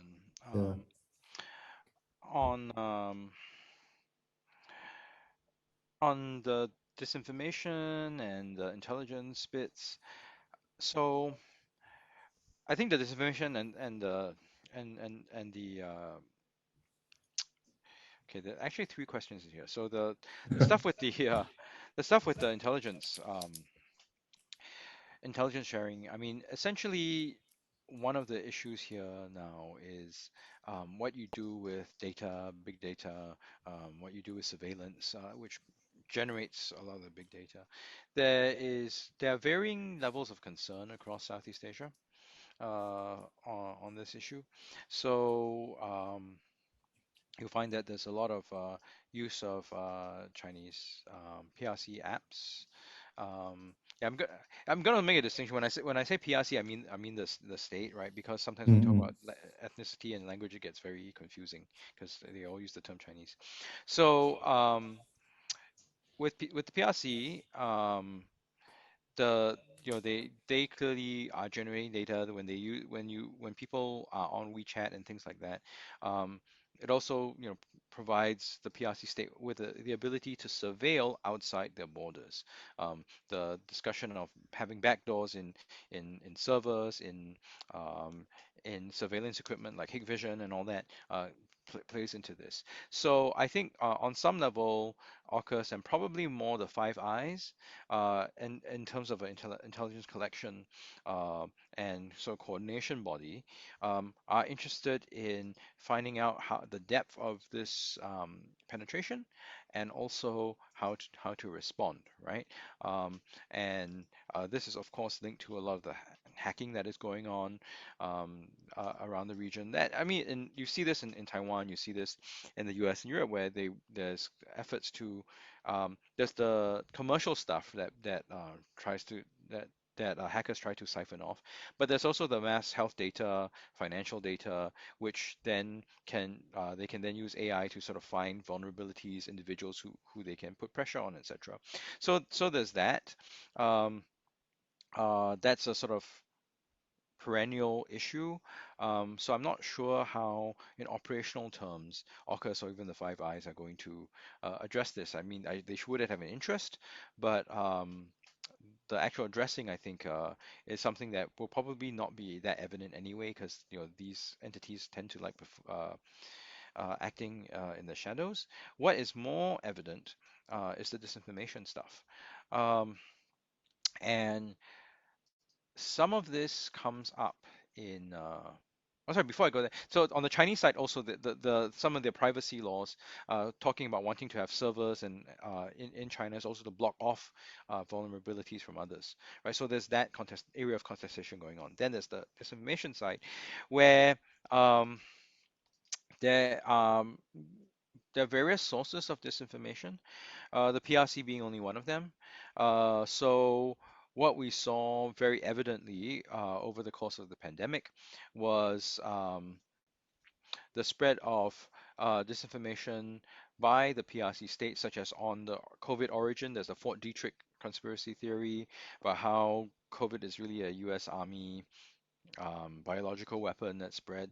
So that was pushed by the PRC state, including by some of the MFA spokespeople, the Ministry of Affairs spokespeople. So that you see get channeled a lot in Southeast Asia. As we got into vaccine diplomacy, a lot of the discussion about doubts on vaccines that on non-Chinese vaccines also we saw coming out from those channels. So the PRC is certainly a player in there. There have been reports on how content farms targeting Taiwan and also other ethnic Chinese communities are located in Malaysia and have people who work for them and earning money, right? Who live in Singapore, etc. So in the disinformation space, certainly the PRC is a player, but they're not the only ones.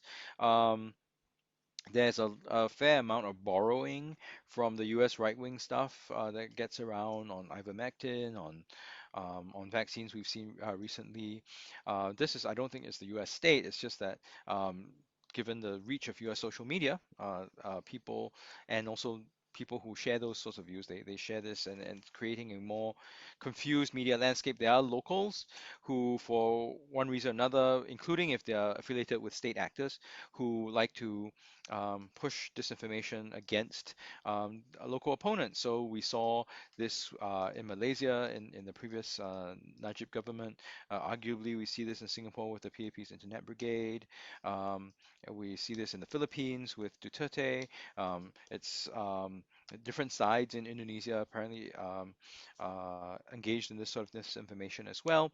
So what you have is a information landscape that's far more confused, far more contested. So that could become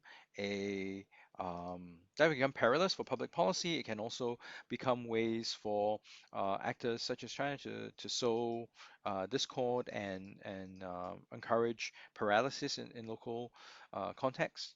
So one example here would be, should there be some sort of contingency in Northeast Asia, and the US has to move assets from, say, the Middle East or the Indian Ocean to the Western Pacific, right? And they have to pass by Singapore. The ability to create more confusion in Singapore could create sufficient delay such that has a strategic effect, right? So that all that is in play. I don't think any regional government, much less ASEAN, has a very good response to this. Singapore has tried to come up with fake news laws, foreign interference laws, but at least with POFMA, this is the fake news law. It's been very ineffective in dealing with a lot of the vaccine and pandemic disinformation. The FICA, this is the foreign interference law. It deals with some of the online disinformation, but it doesn't touch on enough on key individuals in positions of power and authority being compromised. So that's sort of incomplete. And the last question that you had, that pertains to the media. So certainly, what has been happening is with there's sort of two tracks that are going on here in relation to the PRC. One is, well, actually three tracks. So one is that for ethnic Chinese owned media outlets, especially those owned by people who have business interests in the PRC, they have become quite amenable to taking on to rebroadcasting news from the PRC. They've become they've also found ways that that are cheaper for them to produce news content, right? So the PRC would or pro-Beijing papers in Hong Kong would also they would write up stuff, and essentially they act like wire services, and they provide these services free to these papers, which will then take, just like how papers would take wires from the AP or Reuters and print them in their papers. And that, of course, has a very pro PRC slant. That's one thing that is going on. So there's this sort of capturing, if you will, of local media. So that's one track. The other also in relation to the PRC is that they have been trying to do more outreach to um, with other local media outlets. So that they may be producing in English or other local languages, but again, allowing sort of PRC reporters to work there, allowing them to pick up news content for very cheap or free from the PRC, having news exchange sort of arrangements. So even the Straits Times, which is state affiliated in Singapore, does some of this. There may be key influential figures who are newsmakers that the PRC may try to sort of win over and have them write. So that's the second track. The third track is the sort of response, right? So in some places there are more strident responses, whether this is on social media or sort of your news media. So you do see some of this. I see some of this in Malaysia a little bit, in Indonesia a bit, where there's actually quite a high degree of skepticism towards the PRC. Now, I think the other point is entertainment. So the PRC has also been trying very actively to push out its entertainment, and here a lot will depend on how alert various local contexts. And so as entertainment content from Taiwan and also Hong Kong have declined, Taiwan's having a little bit of a renaissance. We'll see if it gets back to previous levels. A lot of the entertainment content has sort of shifted to looking at PRC produced content. So there, a lot of the soft packaging of the say the One China principle or things like that will come through, right? This idea of a greater China will also come through that sort of entertainment content. And when I say how alert local authorities are, so in the Singapore context, for instance, all the cable channels in Mandarin that you can get are essentially either Beijing or pro-Beijing. So what you have is, of course, your CCTV/CGTN, your Phoenix, right? And they get Hong Kong content, it'll be TVB. If they get Taiwan content, it's still Zhongtian, CTI, CTI TV, right? It's Dongsen, ETTV, and yeah, so it's largely those sorts of content that you would and also TVBS, right? That you would get. And part of this in the Singapore context has to do with the fact that the People's Action Party in Singapore has traditionally been more skeptical of more pro-independence voices in Taiwan. And also voices that are more clearly pushing for more political liberalization previously in Hong Kong. So so there's been a shutting down of those sorts, or a reluctance to let those channels in. Now, for really domestic reasons, but the net effect, right, is that a lot of the Mandarin content that people get in touch with are very pro-Beijing, and so they end up having a very pro-Beijing default. This is actually very evident in the lead up to the 2020 election in Taiwan, right? So a lot of the focus was on Hanguoyu. Actually, also even before then, the 2018 local elections. So people in Singapore have been talking about Hanguoyu and talking about how terrible the Tsai Ing-wen DPP government was doing. I mean, because they have no context, this is all the news that they get. Unfortunately, what that also creates is a situation where people who want Chinese language content end up being less informed than they can be. Well, thank you. This is so interesting because I kind of remind me of how when I was in the little eateries in Taiwan nowadays, 小吃店吃饭的时候, whenever you turn up the TV, there would be always 中天, previously 中天, but now it was shut down. Then now they switched to I think TVBS or any other alternative, but equivalent. But this is so interesting to see how locally, like how local audience been receiving like a Sino-Siberian information from different channels, and this preference over time. Can we take just one, or because we are also running out of time very soon? Can we also take questions from other audience? And also you feel welcome to switch on your screen just to greet the speakers, or you can. I would encourage you to also show yourself. Otherwise, we're just looking at the black boxes here. Okay. Yeah. Other question? 有没有其他问题？就是关于东移，或者是其他有没有对于或者是从我们也有香港的同学，有没有就是从香港角度看的一些看法？刚刚也提到，就是香港跟尤其其实香港跟东南亚的关系又是更在各方面更，就是像上次那个演讲者说的，就是 like the previous speaker mentioned that Hong Kong plays such a central role in this Sino Southeast Asian network that so I wonder if there are some of our students or friends here would love to ask questions about Hong Kong, but I have a question myself. 有没有问题？有没有关于其他问题？ Any question?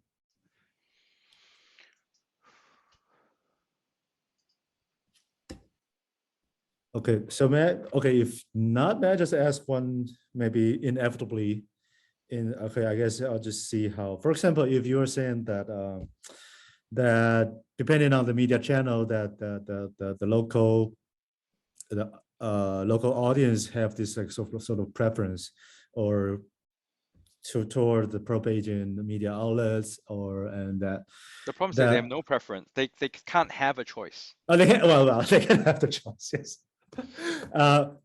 What would you say would be in the rise of, for example, the milk tea alliances and this emergent talk about Hong Kong, overseas Hong Kongers that were looking for potential alliances with other part of Asia, other than Taiwan. Well, first, Taiwan is always the major place to go, but other than Taiwan, there's this emergent talk about this about how diasporic Hong Kongers are looking for alliances or for friendships or outside Hong Kong in the Southeast Asia. But how if the local atmosphere is like what you described there, and you see where I'm going. Right. So it's a bit different across Southeast Asia. Now, when you talk about the Milk Tea Alliance, for instance, what you have in Thailand, while the regime is pretty pro-Beijing, they have still a more open civil society. So, and also one, I mean, ironically, because of the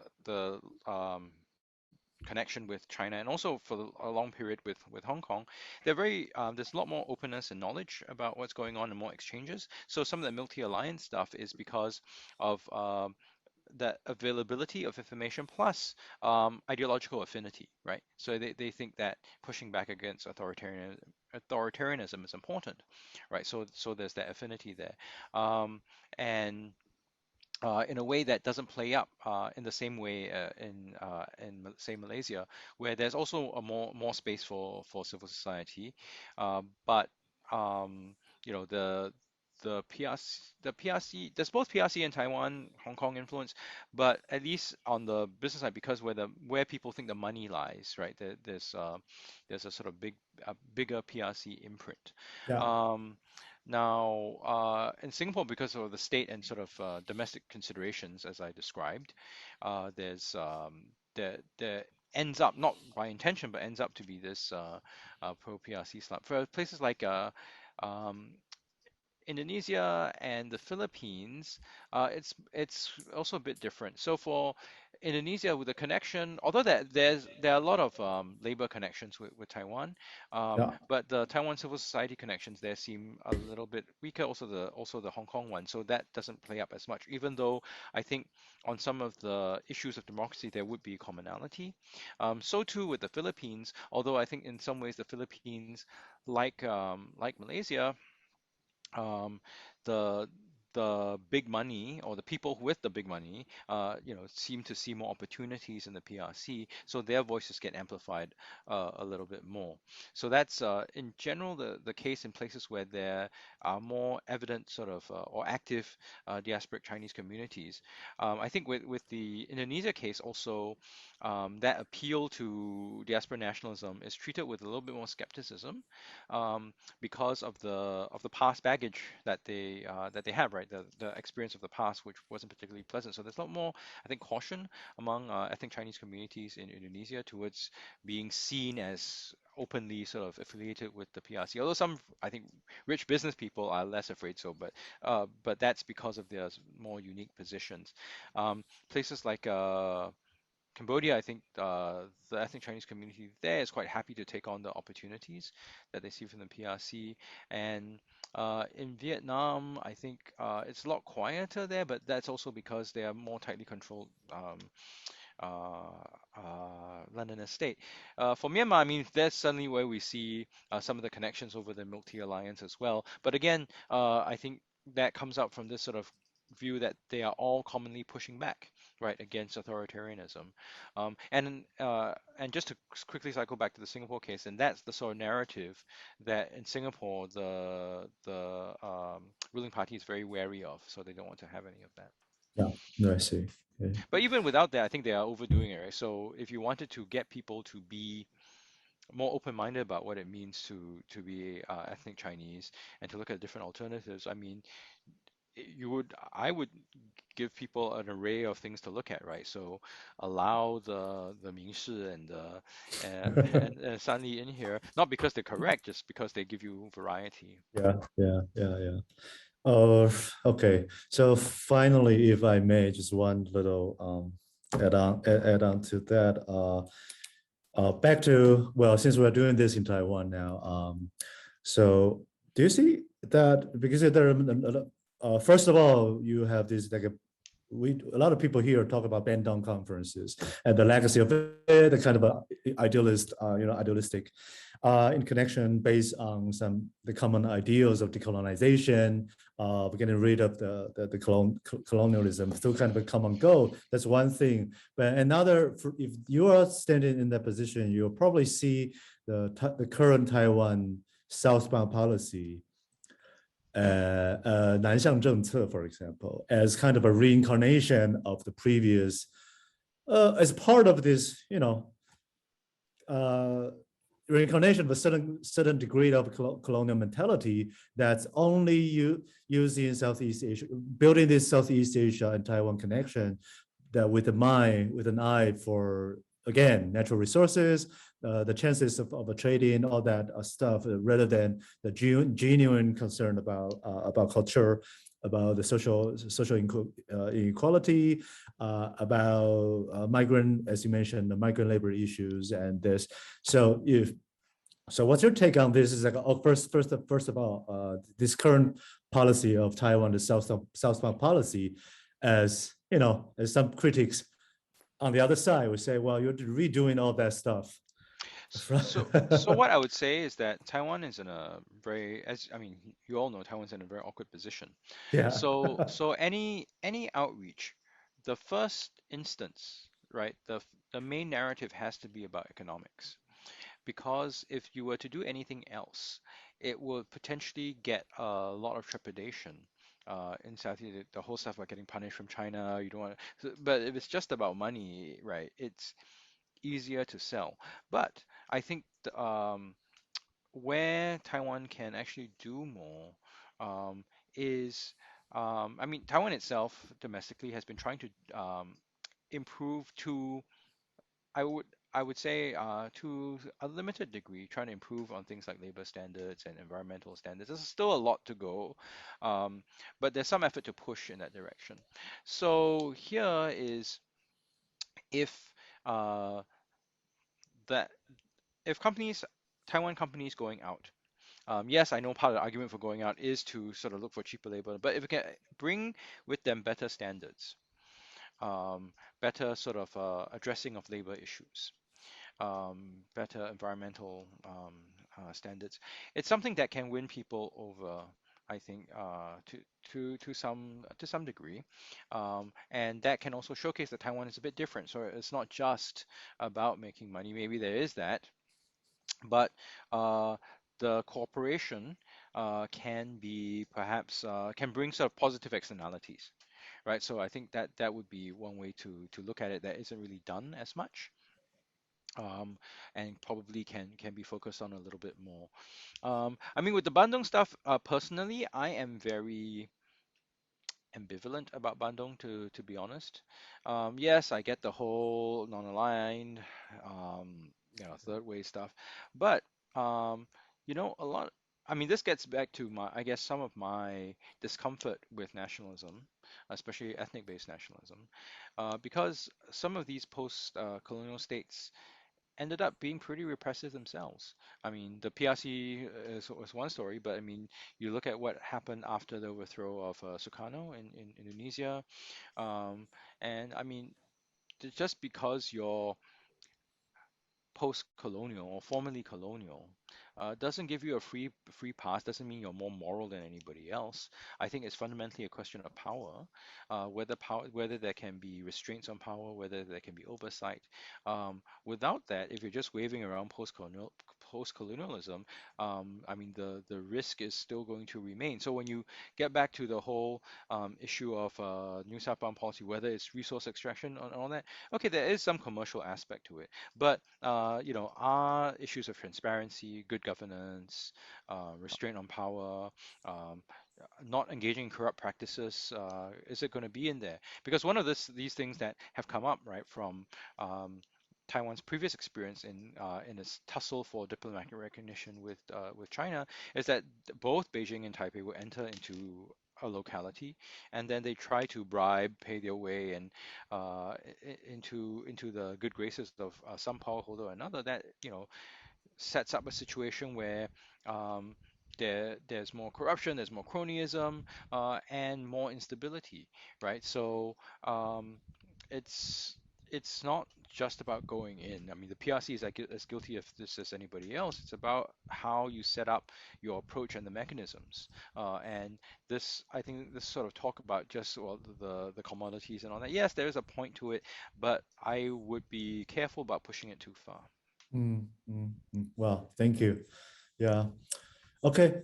I guess we are also at the end. Thank you, Ian, for this wonderful sharing and talk. And I actually learned, taking so many notes here, like to go.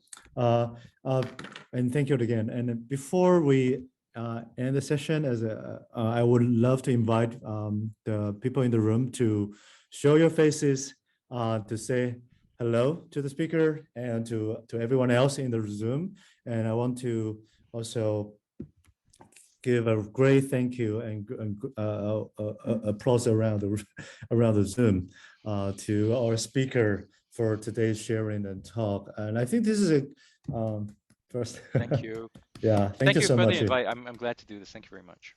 Yeah, because I want to highlight again for the purpose of our class is that because all the semester we've been talking about like the media and environment stuff, but what gets missing a lot in all this reading and about theories about media study and this environment, this is the question of geopolitics as itself is a powerful shaping configurations between these two terms. On the one hand, we have this media like an undersea cable, right, and which has more to do with technology of fiber optic, of the use of fiber optic for media transmission, all this stuff. On the other hand, you have the environmental, which is concerned more about natural resources, about how you turn media, how you turn environment for your own use, but that's also remember that that what gets in between, it's always a question of power, that who gets to say, who gets to have the ownership of, for example, the undersea cable, who has a say to let you pass that very channel for you to lay that cable under the sea. So I think today's talk is, my point here is that that we always need to historicize and contextualize what's going on in terms of politics and geopolitics here, and to be able to go further with our question about media studies, with a question about environmental studies. So I know some of our students here are more concerned with the environmental issues, which is also important political issue nowadays in regarding the South China Sea and other islands. When we're speaking of the environment, like a natural environment, that's also that. So I think that's some words I want to say to some of our students here, that you need to tackle the power relation questions in many cases. Actually, Lawrence, I'll add one more thing for you. Actually, part of this collective action problem, coordination problem, it plays up in the environment in the South China Sea too. So fish stocks in the northern sector of the South China Sea has basically collapsed, which is why you're driving you see all these fishing boats going to the south and getting in trouble with Indonesia. Why? Because there's no ability to come together to have a fisheries agreement. And so if this is going to continue happening in the southern sector of the South China Sea, the fish stocks there are going to collapse as well. Well, no sashimi for anyone then. Okay, well, this is a important for like a fish stock resource, like how do you say 渔获 right? Like 渔获浩劫的问题，就是自然问题但是也完全是地缘政治的问题，所以如果你地缘政治和管理，地缘政治和管理的问题，资源管理，对。Yeah. Okay. Yeah. So I'll thank you again, Ian. Really grateful for your sharing, to shed a totally new light on our, not just our seminar, but our interest in Southeast Asia and Sinophone studies together. And this is because we actually in our cluster, in social and cultural study cluster, we seldom have speakers from the IR perspective actually, which I think is a pity, because we really need people like us who do cultural study and social research in a broader sense, really need to know what's going on with the power mechanism to be able to proceed with our so-called theorizing or pursue in terms of cultural analysis. And I think this is a really missing from what I see in a lot of the activity, a lot of the things going on here. But I think this is coming back. This is coming back because we have another series of talk about the legality, the legal issue on the fishing, again, fishing issues and the migrant fisher workers in, that's another line of talk we are having here. So I guess this question of geopolitics and legality is coming back to cultural studies. And I also thank you for that, for bringing back that light for us, to us. OK, 那感谢大家今天参加，那我们就在掌声欢迎，不是欢迎，感谢那个 Ian 从新加坡 call in 进来。OK， 谢谢，感谢大家，谢谢你们。OK， so then keep in touch。好，感谢，谢谢啊，谢谢大家，谢谢 Ian，谢谢大家。